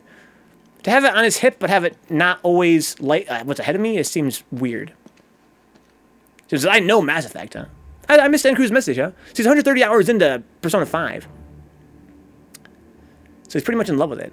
How do you think it compares to the fourth game, N. Cruz? I know you're in love with the fourth game. I had never played any Persona games except for Persona 4, a little bit on stream, for like a week. You know, it's actually kind of romantic down here. All right. Where's the chocolates and flowers? You never were a chocolate and flower kind of girl. Shut up. You know me so well. Shut the fuck up. I'm only here to be sexy.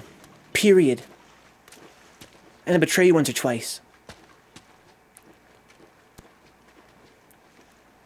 Well, it's cool stuff. It's kind of fun how, as the light pans across things, you can kind of, see stuff in the environment. It's kind of cool looking. You can probably use that mechanic more in video games, right? Dark room, panning flashlight, find cool stuff. You picked the wrong thing for me knowing you're a hardcore Mass Effect nerd, J-Bomb. I respect that, dude.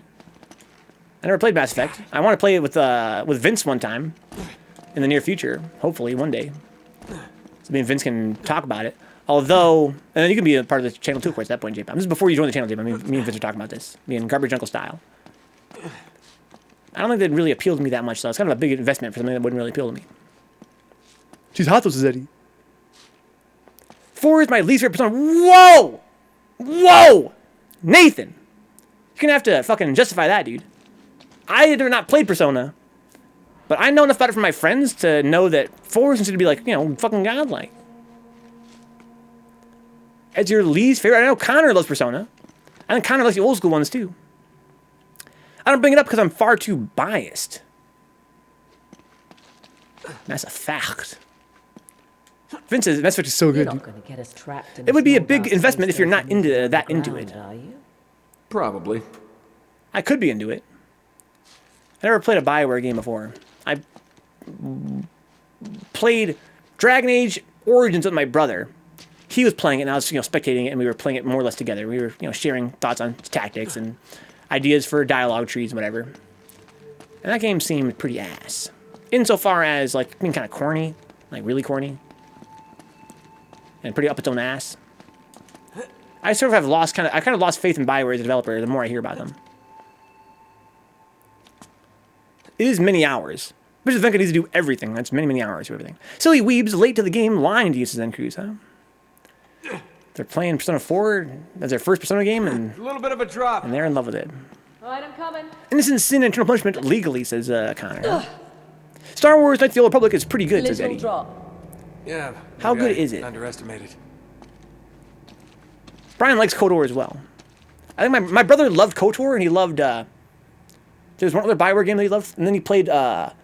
he loved KOTOR, Mass Effect 1, and then he felt like 2 and 3 were big steps down for Mass Effect. And he didn't like KOTOR 2 as much. It was a different developer, though, and that wasn't Bioware. And, of course, we didn't really like Dragon Age, collectively. And after that, I kind of was like, Bioware, I'm not sure they're, like, for me. Never got to the end, but loved the game as a whole. Still can't buy Eternal Punishment legally in this country, says Connor, huh? Yeah, Connor's a big SMT fan. I'd say more than a Persona fan. KOTOR would be better if it didn't use D20, huh? You think so? Even on the random chance aspect, it would be kind of a drag. It was great at its time. I don't know if it's aged all that well, says Brian, huh? I've heard a lot of good things about it. If I was going to play any one Bioware game, it would probably be Mass Effect 1 or KOTOR. If I liked Mass Effect 1, I might go into 2.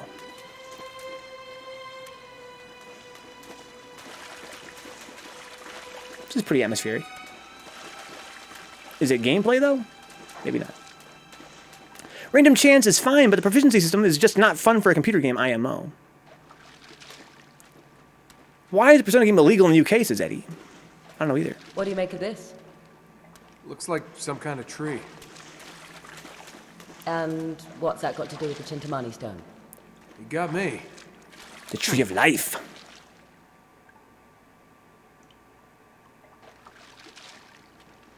Can I crank this soldier? No. It's definitely plan on streaming that when I get my rig set up, says Connor, huh? The Shin Megami Tensei games. Have you played them, N Cruise, SMT games, or are you just focused on Persona? It's opening up down here. Okay.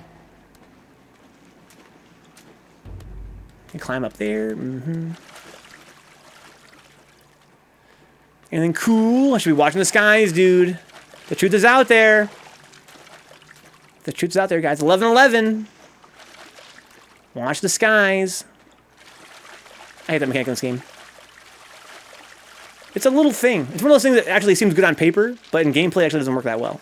If someone said to me, hey, Vencabot, would you rather they hide treasure on the walls as well? For you to find, by having to find them and shoot them down? I'd be like, yeah, that sounds like fun. You'd be more incentive to look at wall textures. I love that. But it's funny how in gameplay I find it kind of annoying. Watch the skies, may get shot on by a bat, says Eddie, huh? The truth is out there. Shin Megami Tensei still sounds like a super move in a fighting game. Kind of does. Still waiting for Royals to come out on Switch. Oh, Royal S.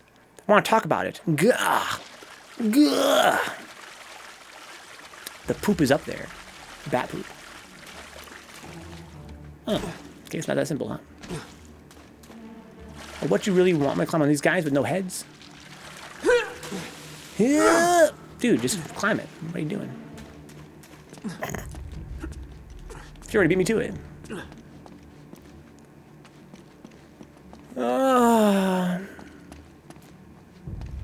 Really beautiful, yeah. There's no gameplay. Where are we going? What are we doing? That's kind of funny. Oh, you have got to be kidding. You guys love these Indiana Jones movies Worse, right? where the temples have all these contraptions. How do they power them? Okay, that's worse. How do they work? Yeah, this is really romantic. Gotta jam this up. Spikes. I hate spikes. Okay. We got a treasure though. Ooh, I might die. We got treasure. Great. Shoot.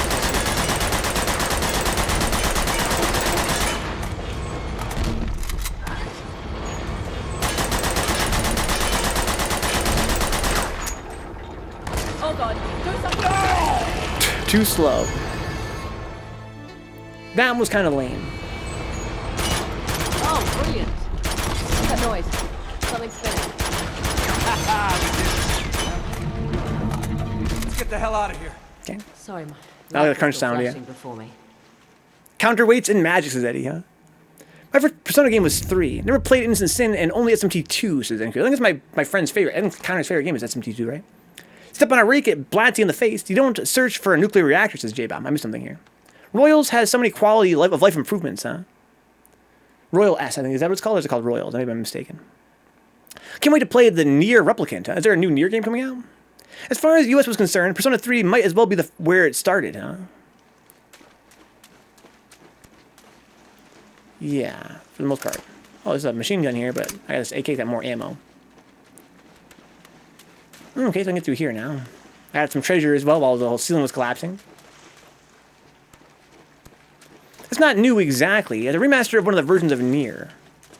Oh, well that's nice. They're remastering it. That's a game that, you know, got kind of mixed reviews in its area. They could probably have some quality of life stuff to it. They're remaking it or remastering it. Now Nier is, of course, way more popular because they added an ass to it. They're like, you know, this Nier franchise, people didn't really like vibe with it. Let's put a big fat ass on it. We'll give it a nice big fat shelf butt. Maybe people will buy it then. And they did. Now they love it. All I know is P3 was dark as fuck, and P4 was like bubblegum dreamscape. It was still a good game, though, says Encrease. It's his least favorite overall.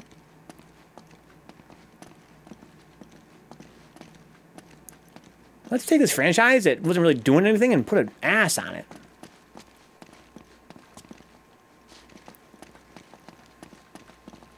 Have we seen that in other franchises before? If not, we should do it more. Nier Badonka. I want to see Vencabot play Nier Automata. I always say Automata. Like Automatopoeia. I'm curious about it, Vince. I heard it's got, you know, like a bizarre story. I like bizarre stories. It's got Platinum Games combat. I like Platinum Games combat, mostly. It's an action RPG. I like action RPGs a little bit. But I kind of have my doubts that I would really be into Nier Automata. I kind of feel like I would be like, this game really shallow. All I gotta do is just and kill all the enemies. Some guy's gonna go, yeah, here's a bunch of balls. I'd be like, okay, I'm gonna jump over these balls real quick if you don't mind. Someone's gonna be like, here's a really deep thing. It's super deep. I'd be like, is it really? Is it really super deep? Oh no. Bloody hell. Oh, this must be the place. Is it actually that deep? Hey, that thing looks familiar.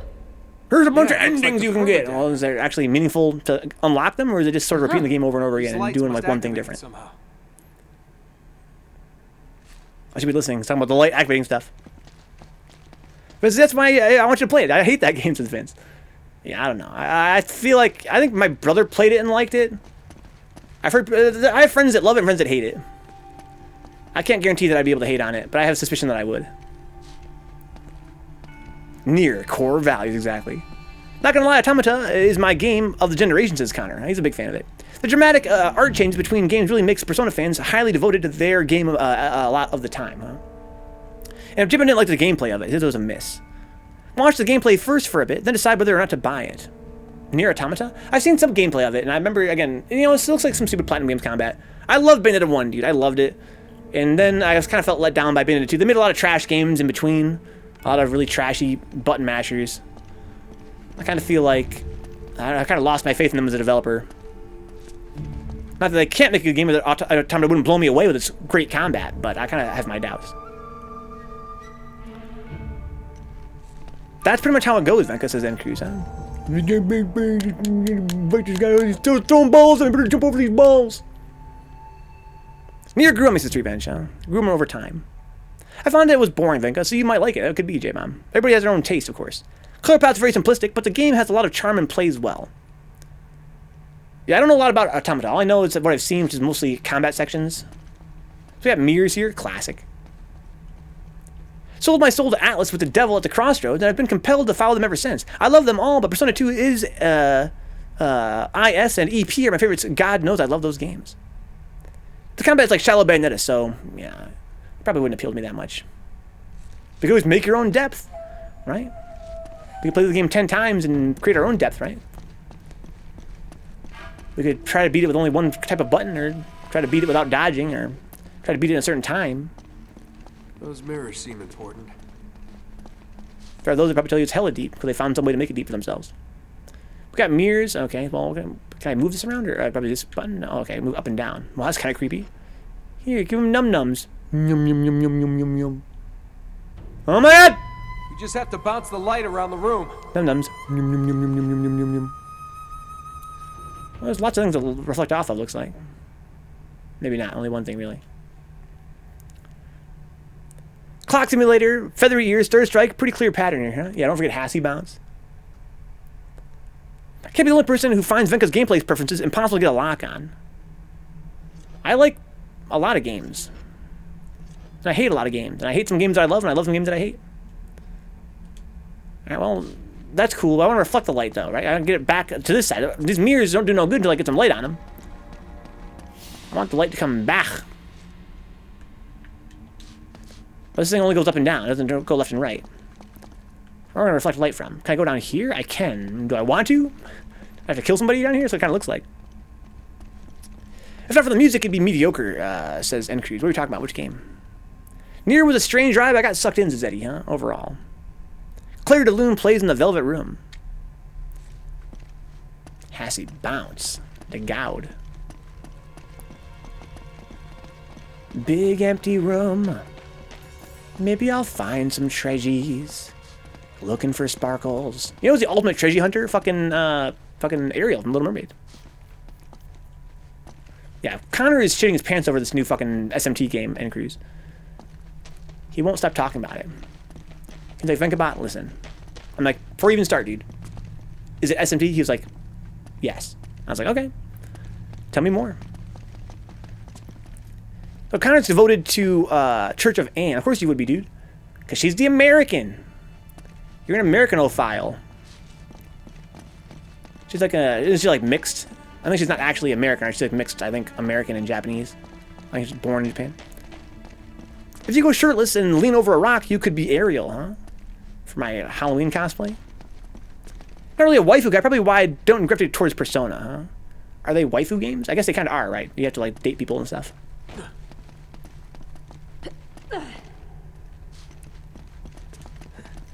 Waifu games. I was thinking recently about how I think that I gravitate more toward female protagonists than male protagonists. And I wonder if I'm being brainwashed by the media. I'm not sure why I feel that way. It seems like as a culture, gaming culture, film culture, I think that we're kind of getting over the male protagonist somewhat. I think that what we're finding is that female protagonists appeal more to teenage boys, and also they have a broader appeal to the mass market demographic, get more women into gaming, more representation. It's kind of something fresh to see a female protagonist. Maybe right, cool. Maybe I'm overthinking this. It's just fresh right now, right? Maybe. I don't know. I just kind of feel like female protagonists are more interesting to me. I think that I don't ever forget Coolahan is when I was in high school. And we're playing MMOs, right? My brother's playing a lot of free-to-play MMOs at the time. And he's like, dude, if I'm going to be able to pick my character male, if I'm going to do a female. I was like, why? You're not a female. Why would you pick a female character? Would you want a character that represents you more? And he was like, well, if I'm going to be looking at an ass for, 100 hours of gameplay, I want it to be a female ass. I don't need to be looking at some dude's ass for 100 hours. And I think that the industry is starting to realize that, a female protagonist is not fundamentally different from a male protagonist in the stories you can tell. And it's just more interesting to have a female protagonist because they're just more, they have more market appeal. There's too many games where you're just a dude and basically Nathan Drake or just some faceless Call of Duty soldier, so it doesn't really matter anyway. So anything different is nice. I think you're right about that, Vince. I think Coolin made a good point. That it's one way to differentiate yourself right now. But I kind of wonder if we're going to end up in a generation where we're going to have, a majority female protagonist. It's not going to be a bad thing at all. But just that I kind of find it interesting to think about. I think that maybe a male protagonist is not as attractive. Anyway, so I gotta solve this puzzle, guys. I gotta find a way to make this light bounce around. I clearly can't illustrate this, so can I make it bounce off something? I want the light to bounce in a way that's like refracts it. What can I refract the light off of? Oh, this is kind of what should do that? I mean, the eyeballs... Can I go mess with the eyeballs, maybe? Will they shoot it light out? Oversaturate with boring female protagonists until the industry is forced to write an actual interesting character to stand out. You think it's gonna get to that point? I think that maybe people don't look for stories that much in games, and it really is as simple as, oh, okay. It could just be as simple as, Is there really demand for an interesting protagonist, right? That's my question. For better or worse, is there demand for an interesting protagonist? I think that worked. It looks like it lowered the first blade into place. Okay. One down, 2 to go. What do you reckon? Look at his mouth closed up. I reckon I'm gonna have to climb that thing. #1 waifu of all time? It's a tough call. In any game? In any media? I'm kind of like Eddie. I'm not really into waifu culture that much. It's kind of hard to say. Like, what is the female character in any media that I've like been like the most like attracted to, or found the most interesting, or the most like compelling as like a love interest? Half the time I ask someone why they like a game, the reason is the story. You're right. You're right, Vince. You're right. I take back what I said. You're 100% right. People love games for the story. And so, of course, you want better protagonists. I was silly to suggest otherwise.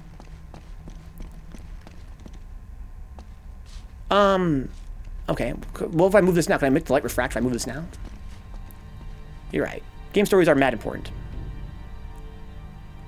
I swear I couldn't go this low before. Okay. If I can reflect this light off something, but I still can't.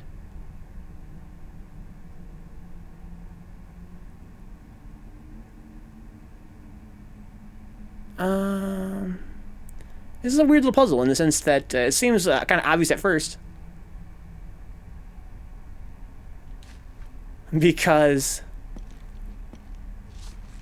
there's only one source of light, and I guess we gotta reflect it around, right? There's mirrors here. It's the classic Zelda puzzle. This one goes left and right and up and down. But there's no other source of light yet. Miss Mao is pretty strong. But I've liked a lot of female characters in games. It's kind of hard for me to think of like a quote-unquote waifu. Visual novels are big now, and they are all story. Yeah, maybe we're going to see who's going to be the first Vince to really say, let's jump on this visual novel bandwagon, but make a game around it, like a AAA game. In your defense, most people are incredibly uncritical of the media they consume, but we've talked about that before. Yeah, I've loved games, you know, for their story, or in big part because of their story. And, but I guess, you know, I don't play games for the story the way I used to at some point in my life. So I guess in my mind, I'm like, do we really need, can I shimmy on this? Or probably not, right? I can shimmy on that, but not on this. Okay. I don't really ever play a game and be like, I wish the protagonist was like better most of the time. For me, the first thing is the gameplay I notice, and if that's bad, then I really don't give a fuck about the story most of the time.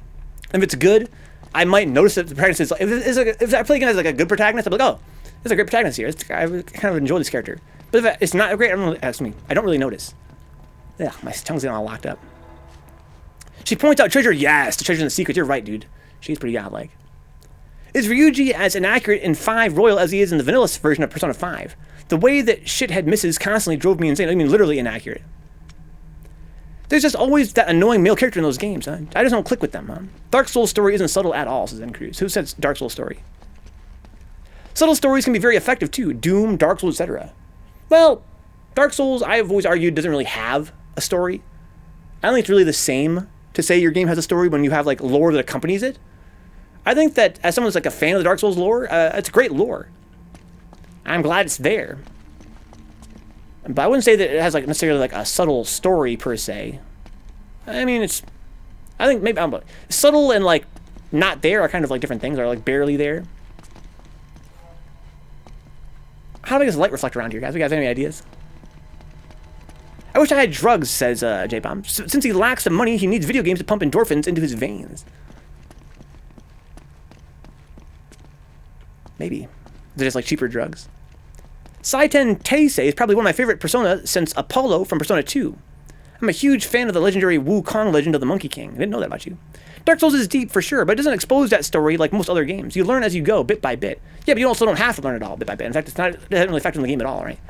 I beat the game without knowing anything about the story. I don't know anything about it. I never read a single item description in the game. Never had to, never felt compelled to, never felt like the game really had a story. Again, there is sort of like there's an accompanying story, kind of. Your character doesn't actually take part in it all. It's just sort of there, and it's not even really there either. It's environmental, says N Cruz. Maybe. Maybe, again, you could say very subtle environmental storytelling. KOF Leona is 3 Venge's waifu, huh? Never read the story of the game, so it had no story. I think that when a game has a story, it's usually presented to you in such a way that it's like critical to the game in some capacity.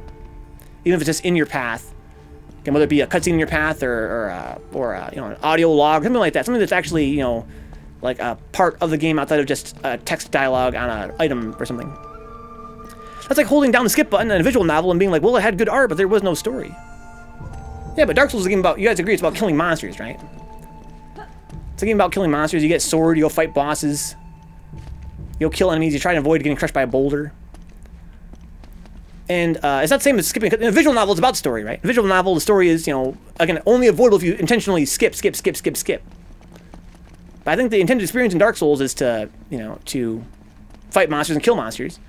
And then they go out of their way to make the story sort of, kind of, like, out of your way.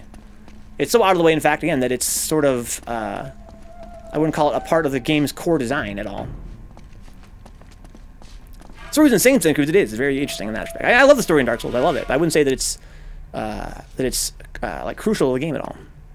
It's not essential. That's true. There's so much lore, and the lore is in the game. Dark Souls 2 literally had a whole story about invading another land, pissing off another race, a retaliation war, the king falling back to a last resort. Here's the thing, Coolian. I think that no one disagreed that Dark Souls 2, being by a different creative staff, that game was more story focused. I would say Dark Souls 2 had a subtle story. If we're trying to be, you know, pedantic. And you know I am. Dark Souls 2 did have a subtle story to it. I think the other Dark Souls games, the story was, you know, so barely there to the point that I'm uncomfortable saying that, you know, it had a subtle story. It was more like the story was, you know, not really there. Not really a part of the game. Pedantry? Count me in. I mean, talk about Dark Souls 2. That game, you know, was more story focused. It had more cutscenes. It had more, you know, overt references to its, you know, what its bosses were all about and stuff. It was harder in that game to play it and miss what the story was about. Not that it was impossible. I would say it was, you know, it was subtle, comparatively subtle compared to most games. But Dark Souls, you know, 1 and 3, I would say that those games, or even, how about this, even 3, right? 3 was a game that was more story focused. You know, it was about, you know, finding the lost kings, and you had to, you know, fight these bosses that were, you know, betrayed their function as, you know, people to ignite the flame or whatever it was all about. It was definitely, you know, more story-centric than, say, Dark Souls 1. Even Demon Souls had a whole cutscene in the intro where the fucking little monk's like, the world's covered by fog. Oh, it's the apocalypse. Oh, I gotta do this bullshit. Talk your ear off for like, you know, 20 years to let you know what the story was all about. You're awakening the old demon, blah, blah, blah, blah, blah. I think that, you know, Dark Souls, you know, as a franchise, across its 3 games, to find, like, the through line in it, you have to go pretty far out of your way. It's a pleasure having you, Nathan. Pleasure having you. Dude, we've been fucking chit-chatting. I don't even know what the fuck to do with this puzzle, dude. I'm just literally just wandering around while I'm talking. It's just messing with the thumbsticks. No, you're so smart, Vince. Holy fuck, dude. Holy fuck. Vince. That's exactly what it is. Let's get up here and see if we can get a better look. Okay, be careful up there. Here we go. Now we're talking. Vince saved us from purgatory.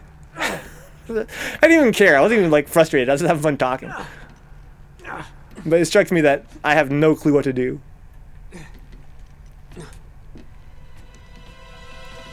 There we go. We need more light sources, dude. I wish I had his head for heights, huh? I asked if you had mentioned the part where they told you to climb like 50 minutes ago, huh? They told me to climb in the game? Or somebody in the chat told me to climb? I missed it either way. I'm getting vibes of Drunk Venka explains the lore, like Matt McMuscles, huh?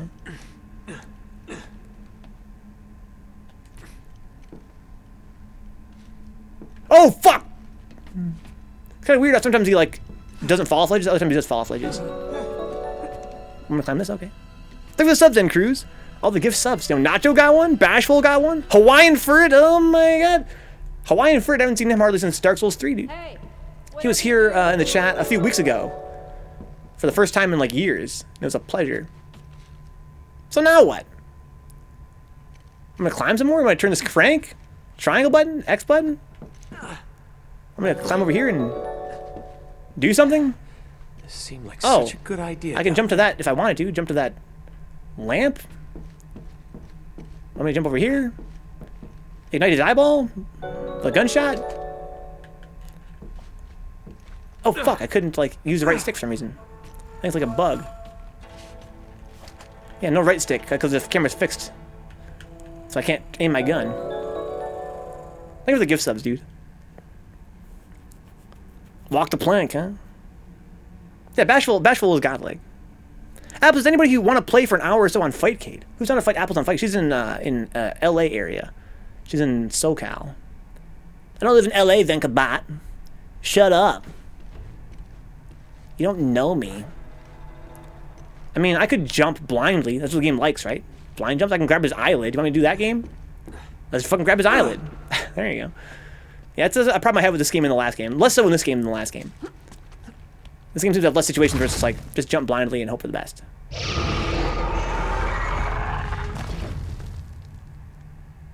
That game design frustrates me. It's a lack of agency. If I had any clue that was going to happen, I could have devised a strategy to do that. But you just kind of got to do things and something happens and there you go. IRL Alex never beat up like in your alerts, huh? Japan lied to us. Never gets beat up like in my alerts, huh? Yeah, shout out to N Cruz. I think to Neon Riot. Neon Riot created those animations for us here. The GIFs. I don't lose. Apples, is that fucking... was that kid's name from Foster's? Cheese? That was that name, or was there more to it? Yeah, it was cheese, right? Mac and cheese. Except to reuse, as Eddie, huh? Canonically. They told you to climb that thing after you stuck the dagger in the statue below. Okay, okay. Well, that explains everything. But I meant, you know, the eyelid aspect. The eyelid, you know, climb to his eyelid to open up the light bulb to shoot through. That's kind of dumb. Well, I'm here now. I'm surprised Ryu can pull his pants on without help, huh? Why? I saw a sparkle. Where's my sparkle? Vince is like, damn these sparkles. Put a goddamn model there, you lazy fucks. Just have a little sprite down there sparkling. What do you want from me, game? Nice fixed camera. I'm trying to communicate something to me. Oh, here we go. Okay, I see. There's more reflectors up here. Is there? Chloe! Yeah. Oh, there is. Adjust the other reflector. There's a hell of a lot of these mirrors. Sparkle's fine, but make the treasure actually exist. Yeah, I see what you mean. Just placing a sparkle and nothing else is some PS2 shit. Nice Yeah. work. It is definitely, it's definitely old school. But you know what makes me even more mad, Vince? It makes me more when you watch goddamn, fucking, what's that show called on YouTube? What She Says. Boundary Break, right? And you'll zoom in on the goddamn sparkle, and it's like some kind of insane particle effect. Like, if it were a sprite, I'd be mad. I'd be like, yeah, look at this little sprite in the year 2020. But if it's a fucking, like, some kind of insane sparkle effect, I'm even more mad. They really can't win with me. They really can't win with me. Took us this amazing particle effect. It's like, bro, it's just a goddamn sparkle. You just make a sprite. But if they were a sprite, I'd be like, man, you can actually use that sprite. That's fucking hilarious. Look at how high res the sprite is. If it was a low res sprite, look how low res the sprite is. A bunch of maroons. They really can't win. So Connor says here, Apples, that show was like the last great Cartoon Network show, huh? Foster's. And he's like, Ed, Ed, and Eddie, dude. What's on the theme? Doop. Doop, doop. Doop, doop, doop, doop. So do you want me to move this thing around some more, or nah? Doot, doot, doot, doot. Look, I can see the shadow. Can I interrupt the shadow? Oh, I can. Oh, my God. Oh, my God. Yo, PS5, eat your heart out, dude. Oh, that's sick. I like Dexter's Lab, huh? How about Billy and Mandy? I used to love that show. Courage the Cowardly Dog. That show was kind of hit and miss. I think people kind of have a lot of nostalgia for it. But I don't remember how many times they were bored by that show when they were a kid. Okay, so we got more of these. We're not trying to light it. Oh, maybe. Oh, okay. I guess that does something, so. Oh, and I can feed him. I want nummies. Feed me nummies. Nom, nom, nom, nom, nom, nom, nom. Thank you, Nathan. That did it. Yep. It's so good. It's so good. All right, here we go. Some more of these magical contraptions. Cool, little Got gold it. leaf thing closed there. Totally Spies? Oh my god. Did people sleep on Totally Spies? It was on CN in the US. It was not on Cartoon Network. It was on ABC or some shit like that. That show was too strong, dude. Once again, I was talking while she was talking. I should have been paying attention to what she was saying. Oh shit, what the fuck?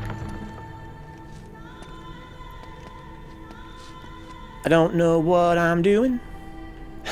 What is my objective? I can go light that one up over there. Huh? That's probably what I should do. Yes. So I can climb this now, probably. That's a different one, yeah. That's gonna get me over somewhere else. Yes, it will, maybe. What's up, Jumpy? Thank for the raid, Jumpy. Welcome aboard. All right. What are you guys playing? Some Legend of Mana? One more blade to go. We're playing Nathan Drake game, dude. I'm enjoying it mostly because I'm hanging with some of my guys in the chat. Dex builds are hard, says J-Bomb. I'm so used to doing damage. You need a dagger, bro. And get them backstabs, those parries and backstabs. That's where your damage is. Dex ain't no joke. You get hella damage with Dex. That broken ass damage with Dex. Doing some deck building for a commander and magic for a friend. Oh, okay. Play magic. My friend Hubie plays Hearthstone. My friend Black Jalapeno plays magic. My friends on Scrub Series play magic. Especially Mash Legs. Me, I don't know shit about magic. I'm gonna grab his other eyelid, I guess, or... I can if you want. Oh, don't look down, don't look down, don't look down. Okay. Careful. So, want me to shoot that? Looks kind of busted.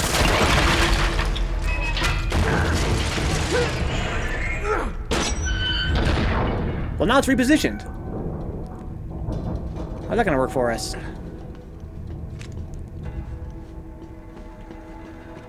I'm gonna jump over there. I'm gonna climb up on here. Wants me to jump over there, right? Yeet! Alright, monkey, jump! Totally Spies, that shit will develop fetishes you didn't even know you had. That's true. It's a money sink, my man. Don't fall into the holes. It's jumpy. Don't play magic. I'm too broke to play magic. I think if I tried, I don't think it would even work. See, I'm gonna sink some money into this. I'll buy a few boosters. I'd be like, nah, I just can't afford it. Let's see here. I didn't take it too seriously. It was a decent cartoon for when I skipped school, says Eddie, huh? Totally Spies. J-Bomb says, I wanted to ask, buddy, can I add you on BattleNet for a Hertz match at some point? I'm not sure Hubie's... Oh, there he is. Plenty of room on my friends list, says Hubie. Courage Godly Dog is godly. It really is. Boosters are for suckers only. Buy singles. What do you mean, like on the web? Look at this dude! That's like fucking Vince when he finds out there's no character model under the sparkle, dude. That third eye opens up, too. That's me when I play any game. Yeah, that's me when I play a great game. We just need to adjust that other A reflector. game like fucking Bloodborne. Masterpiece. Genre-defining. Generation-defining game. I'm sitting there Good, like... that's it. "Ah!" Vince, that's literally me, dude. I should make that my new fucking profile picture, dude. Ah! Kids Next Door will fuck your shit. Dude, I never fuck with Kids Next Door, personally. So buying single cards from shops and online is much better than hunting cards in packs, huh? That's less fun, though. I mean, if you're trying to win, I guess. I fucking hate BB. I fucking hate BB, N. Cruz. Fuck a BB.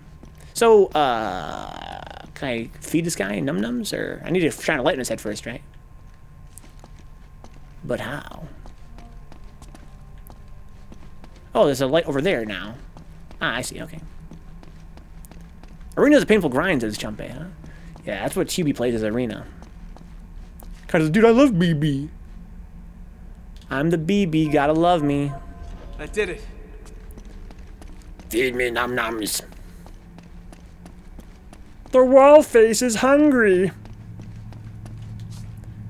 Oh, it's so good. Tastes just like marshmallows from Lucky Charms. Oh my god. Are you sure we're not activating, like, I don't know, like a apocalypse ray? Oh, it killed my guy. Ah! Coming down. What the fuck? That's that guy, the big guy. It's a good vibe. Did you ever play Tomb Raider, the newer one? No, I did not have a good vibe, but I think I probably will sooner rather than later. I want to compare them to this game. Or to this franchise. I want to see if they, what they took from this franchise and how they improved upon it. They're decent. They're more gritty than this. Kind, says Eddie, huh? More gritty. So, the secret of Shambhala is down this guy's throat? Let's go! I guess so. Okay. Let's go. Hearthstone is stupidly expensive, huh? But arena mode lets me play for free infinitely. Nothing wrong with that. Yeah, I think they compare. What's up, good vibe? We were talking about you earlier, dude. We were talking about, you know, how Scotland was part of the UK and Ireland. Northern Ireland is, but not Southern Ireland. We've got Eddie Greenheart, who's of course Irish. Connor is from the UK. It's me from Britain. In London. You're over there in Scotland. We have that whole entire fucking area all mapped out now. You'll be sorry, Jim? That's fucking Dix's name. That's a weird coincidence.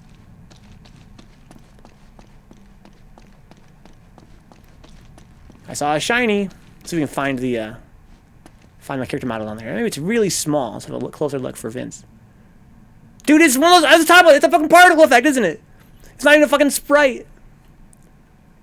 We were just talking about that, dude. That makes it even more salty. Maybe it is a sprite. Very high res sprite if it is.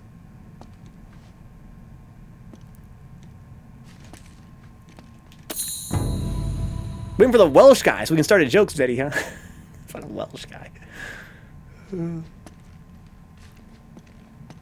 Let's see here. That's a good vibe. I need somebody from Wales now. It's not a coincidence, Venka. Dix and I were meant to be. He'll come around. He'll understand. Hang in there, J-Bomb. Keep fighting the good fight. Okay, we got the treasures. Okay, well, this is pretty creepy in here, I'm not gonna lie. Definitely seems like a place you come to die. So here's triangle. Here's a beam of light. Does it have a shadow on it? Can I block it? I don't think I can block it, huh? Well, I can, oh my god! I'm gonna block it with my big goofy head. There we go. Come on, Drake. Come on, Drake. There we go. What's on my shoe? That's kind of going through my knee there a little bit, but at least you can kind of block it. There we go. Well, even though it's still got a spot on the floor, you can see where it's reaching through. They got it halfway right. I think the dot on the floor never goes away, even if I were to block it with my head. No, it does actually sometimes. Oh well. Ceiling spooters, no, Eddie, no. How did you teleport down here? This thing is godlike, dude. This fucking dagger gets a lot done. Venka worldwide, dude. Oh, this is not good. That's not mechanical. That's amazing. Shut the fuck up.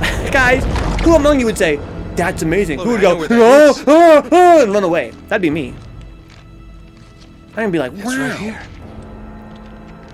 You see the shape of that peak there? Uh-huh. Here it is. Which means... She loves it, Enku. She Use fucking your loves back. it. Which means...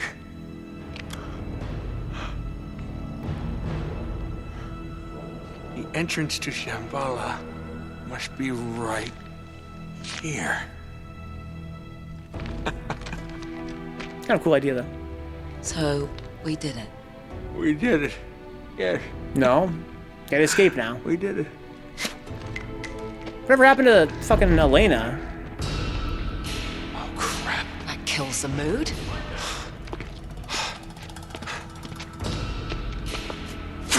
There you go, mate. Leave that There's only long one way back. out of here. You ready? Let's go.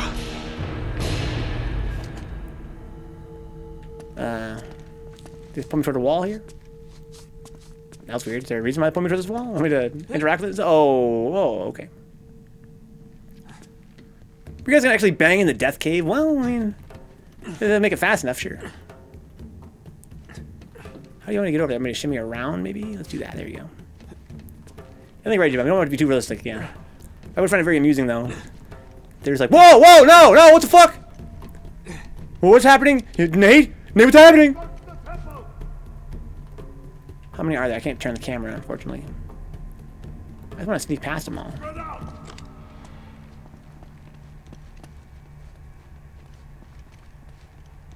Find them! I gotta find shit, boy. Ow! Oh, shit. Shit. Dark Souls roll. Oh, don't do Right that. through Jeff and Elena. We've got to get back to the end. Oh, sick. Go!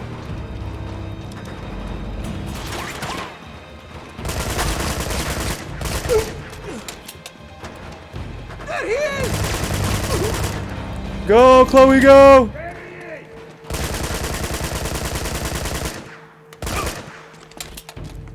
Chloe!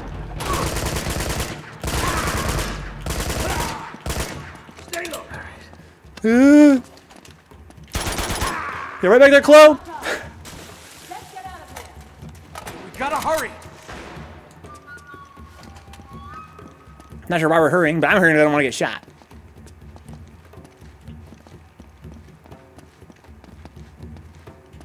Chloe? Are you back there? You alright? Oh, shit.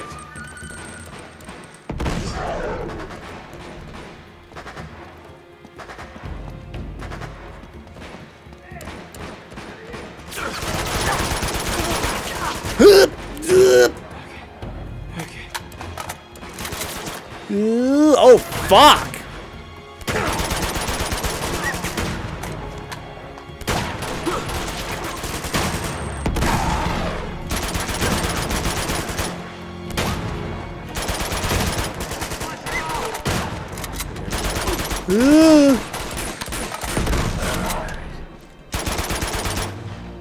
This is pretty fun, not gonna lie.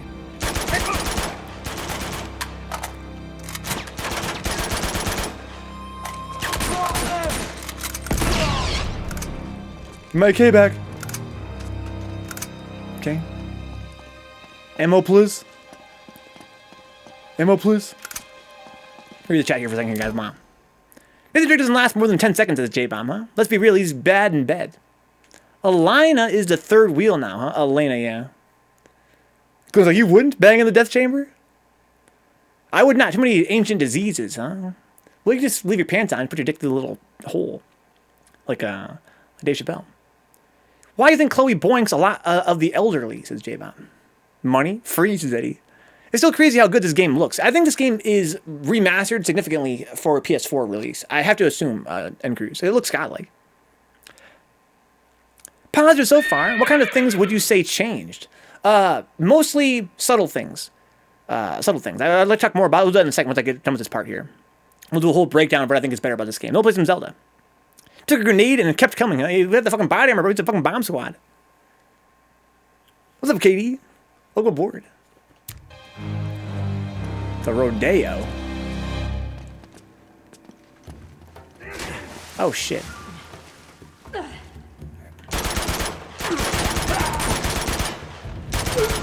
Okay. Oh, no. I hate those guys. Nuh-uh. Nuh-uh.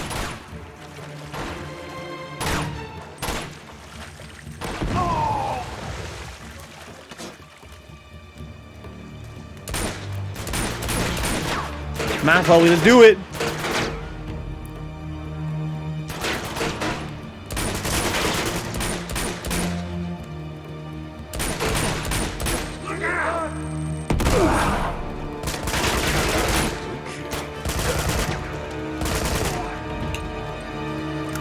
Did that bomb end up? Okay. Ugh. Montag from Rainbow Six Siege, huh? The shield. I don't think about no siege. So I wonder what happened to. I'm sure that Elena and her guy got kidnapped, right? Some shit like that. Of course. Of course. Kind of sending me mixed signals here a little bit too with the whole. Can I shoot that? It looks kind of like shootable. No. Weird. It says D. It's a cracked wall, I guess. This area, I think, is more destroyed than before. Or am I wrong? Maybe it's, I'm just imagining it. Elena and Sully got caught with their pants down, literally, huh?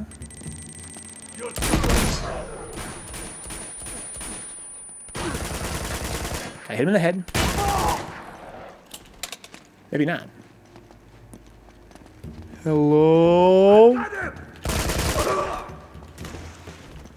He has a shotty. I wish I could turn and look at things. I'd have turned my whole shield. I don't know SMG ammo, but that's probably fine. Stay behind me, Chloe. We're getting out of here, guys. From the look of it. Can I walk through up here with my shield? No. Fuck.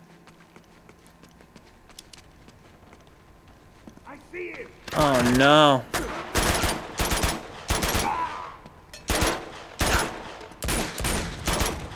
We're in the kill box, dude. The hell's a pistoli? Hup. Hup. Sorry, guys, had to do that. Nate, get away from me. Do what? This guy? Coast is clear. Come on. I'm scared of this dude. Who are you talking to, girl? FAL. I'm kind of my ammo looking pretty good for my AK still. One way to find out this is Brian. We gotta go up here and see what's going on with Elena. Hey, girl, you get kidnapped? Camera guy, whatever your name is.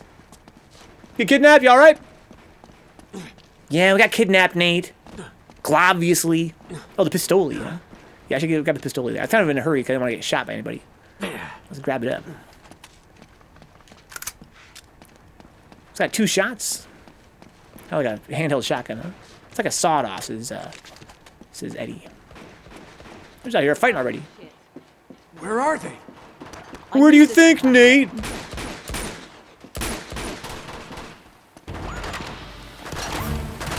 There they are. Okay, bye.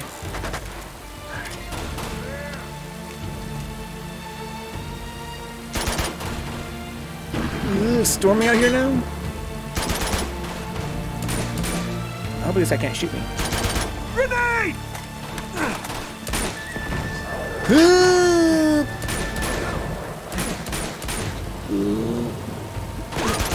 Ow.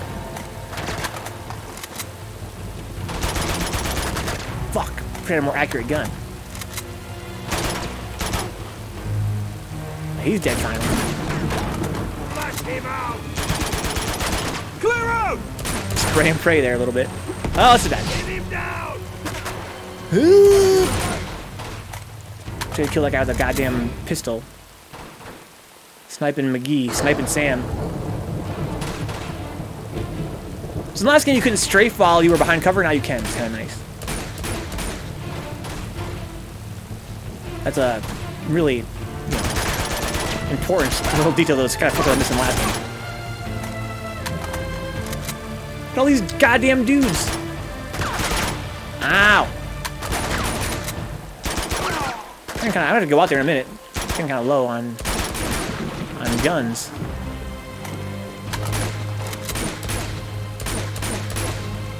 Who the hell?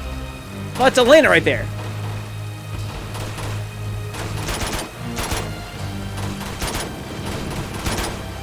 He moves like they do, bro. He moves like they do. Yeah, in this game the pistols are not as strong, which is important to this game's overall game feel. The environment I mentioned before, good vibe. The part of my let me rephrase that. The #1 improvement in this game, the single greatest improvement in this game, is to not necessarily the gun feel, but rather the environmental design, the stage design. Like when you're in cover most of the time in this game, it's more exciting. There's more enemies surrounding you. There's more enemies menacing you from different sides. The environments are more dynamic in the way they have the cover placed. I was thinking last night about this being my first cover shooter I actually enjoyed. What is like the design that I like about it? It strikes me that it's important to have cover that has variable coverage on all sides of you, and enemies placed on all sides of you, so that when you see where enemies are, you have to strategize quickly on what's the best cover to take, and how to protect your cover. Who do you got to kill first in order to maintain the safety of your cover?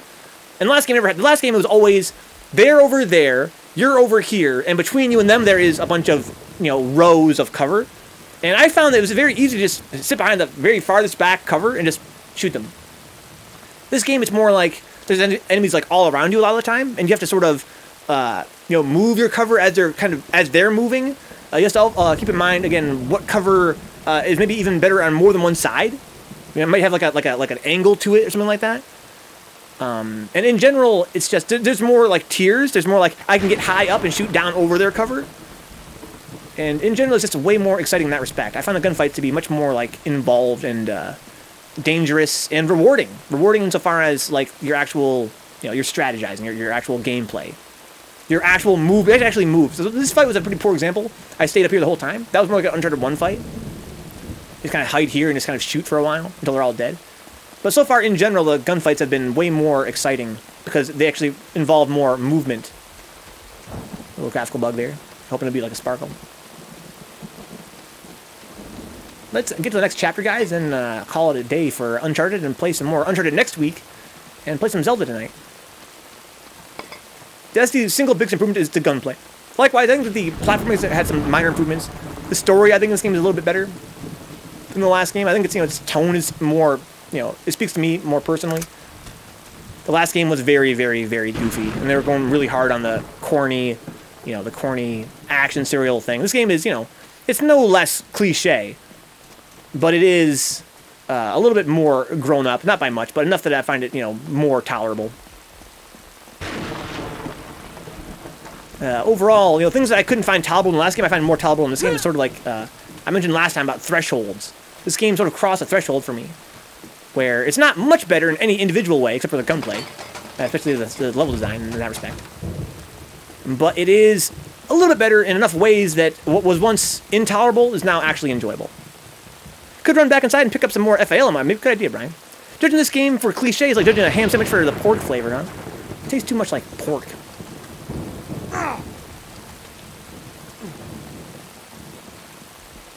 Yeah, once again, that's what they're going for. Oh, the door's closed behind me. Classic. Once again, the fact that they're going for that angle does not mean that I'm not allowed to, criticize it for my own personal tastes. I would have enjoyed a more mature story, a story that was more, not quite as, obvious, corny, done 100 times before. But I think this story works better than the last game. Closed doors, even better. Classics, dude, the classics. I've never told you the story before, right? I don't think I have anyway, about FF13 and how that game, gaslights you, but in reverse. Gave me, a strong case of Stockholm Syndrome. Oh, AK, that's the one I'll probably drop, though. And the first part of the game is so linear. It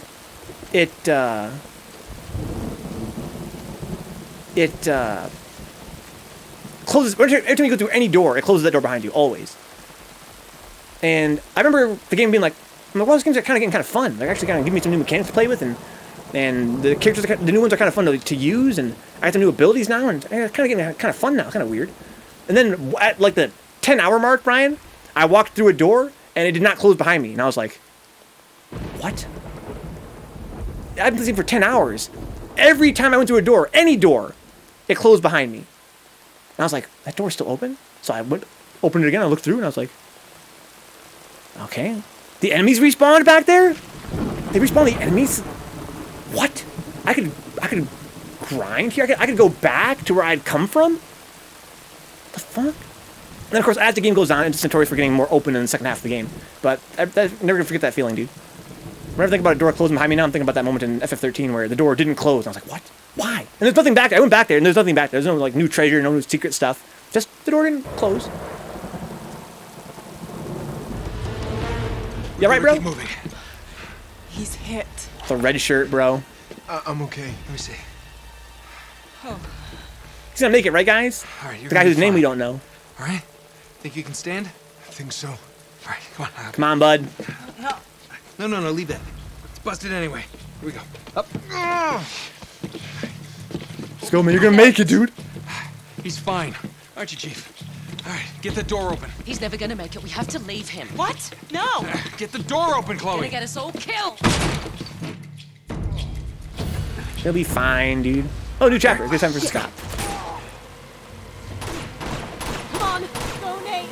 Let's go, Nate. Hurry up, dude. Good time today, guys. I got some pretty good gunfights. I kind of wish that for this stream, I'd say this episode's theme in general was like a lot of nothing happening. Compared to the last episode we did, there's a lot of like walking through this big area where there was no actual gameplay, just like a big hallway. Kind of a drag. But I enjoyed the gunfights in the end there. The whole puzzle part was kind of iffy. If I'd been paying attention more, I think it would have been over a lot sooner, that's for sure. But overall, I would say it was sort of not like that intelligent. But it's fine. Jim, you're not allowed to critique a critic. Yeah, you're allowed to critique a critic for sure. If you have good reason. That's a red shirt counter shirt for sure is, dude. He's bleeding, man. Yeah, rest well, End Crews. Thanks for coming by and hanging out, dude. Thanks for the gift subs as well. And hopefully you keep enjoying some sweet, sweet Persona 5. Will he survive, says Eddie? Will Elena fight Chloe? Will Nate get ass? Tune in tomorrow to find out. Next Monday, guys. We're going to be doing more Uncharted on Monday. Tomorrow is our the 7th guest stream, guys. We're coming in hot and fast to spooky ass October. It's gonna be October 2nd. We're gonna be doing some spooky haunted house FMV games from 1993, back when CDs were still brand new and gamers were on PC were like, dude, we can put video into our games now. Someone get the goddamn camcorder, bro. Get the Sony. Let's dress some guys up, record them, make them say boo, and then make them be ghosts. In our haunted house game. That game is kind of godlike, though. You got Chloe and Basic Blondie. Nathan pulling it at 5-5. Not bad. Yeah, so this game has like a love triangle thing, I guess, kind of. I kind of thought they'd give Elena a break from the last game, because she was kind of the main character in that game in terms of love interest. I thought Chloe would be this game to be the third game they'd have them both, but no, they brought her in, and there's like some weird tension there. I don't really buy, you know, either relationship. Although at least they imply once in one line of dialogue that Elena and Drake did have like a fling after the game ended, the first game. And so there's sort of like maybe like a romance there that didn't quite work out. That's kind of interesting. I haven't really expanded upon that yet. But Chloe and Drake, it's sort of like they're both thieves. And I think she suits him personality-wise in that respect. But otherwise, she's sort of annoying. I find her kind of obnoxious. She's sort of like the sexy seductress. Her job they've kind of explained that on their gigs, on their their thief missions, her function is to fuck the other team, basically. Like literally, she gets information by kind of joining their side, the enemy side, and then fucking around and getting all their information and then betraying them. It's sort of her function. It's sort of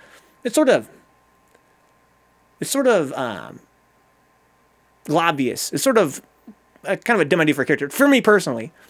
But the fact that even when she's on your side, that's sort of her function. She's sort of, she's the sexy one. She's the bad girl. I think that they're trying to convey to us as an audience that because Drake is also, sort of a rough and tumble, sort of a macho thief dude, there's some kind of compatibility there, but I'm not really buying it. I think it's obvious, unless you're pulling Nathan Drake's level of booty, says J-Bomb. I mean, there is that too, right? Realistically speaking, there's always that aspect of when you're with a coworker and, you're physically attracted. Sometimes it doesn't have to be romantic, right? Obviously. But I do kind of think that they're trying to set up like a love triangle. I'm not sure it's going to work for me personally. We'll see, though. We'll see. This game's been surprising me a lot. She's hot and wants your money. Run, says J-Bomb. Run.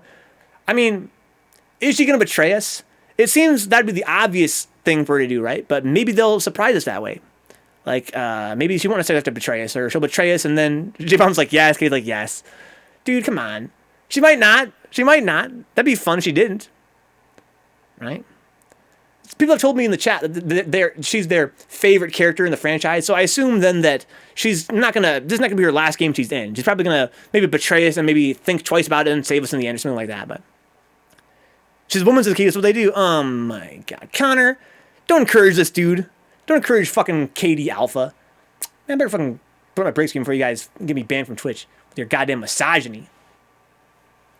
Vince says, get him. Katie out here fucking telling us the raw truth.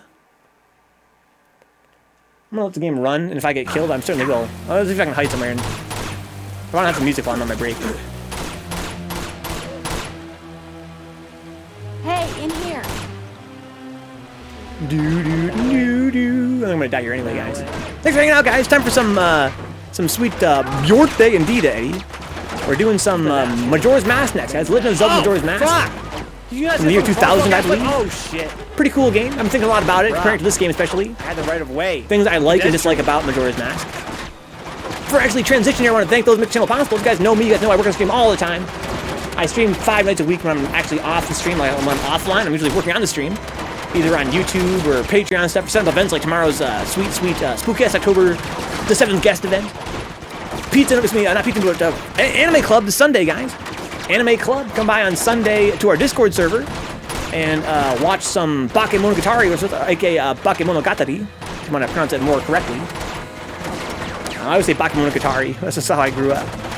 But it's a pretty cool anime. Make sure you download the zip file from Google Drive and the Anime Club text channel on our Discord server. And come watch the anime with us on Sunday on our little voice chat. We're going to do like a watch party, basically. I'm looking forward to it.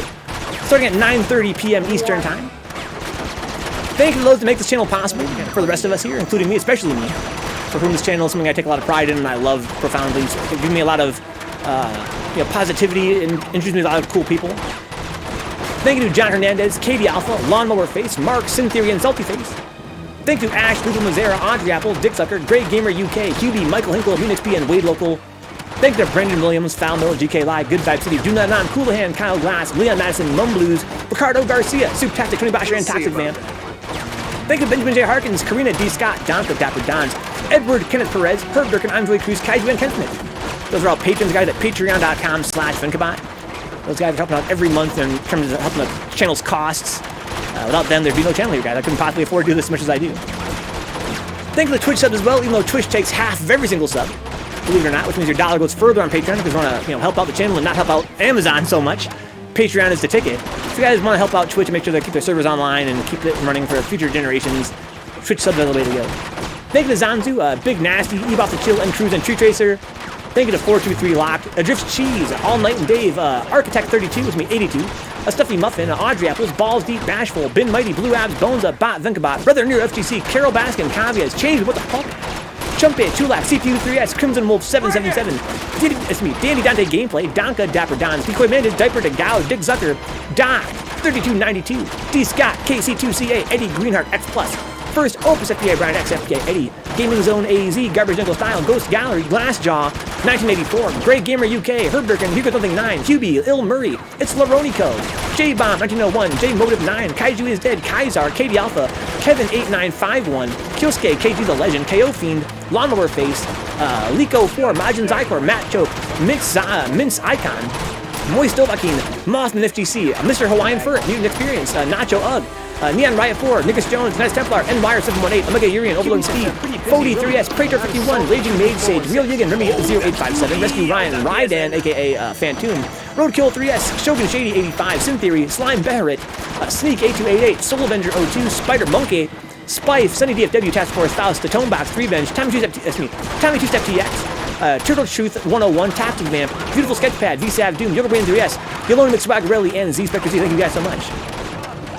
Bring it on! J-Bomb, lately my jaw's been like locking up. I've been hella stammering. We'll see about it. But that's just the way it goes. That's just the way it is. Let's play some Majorte.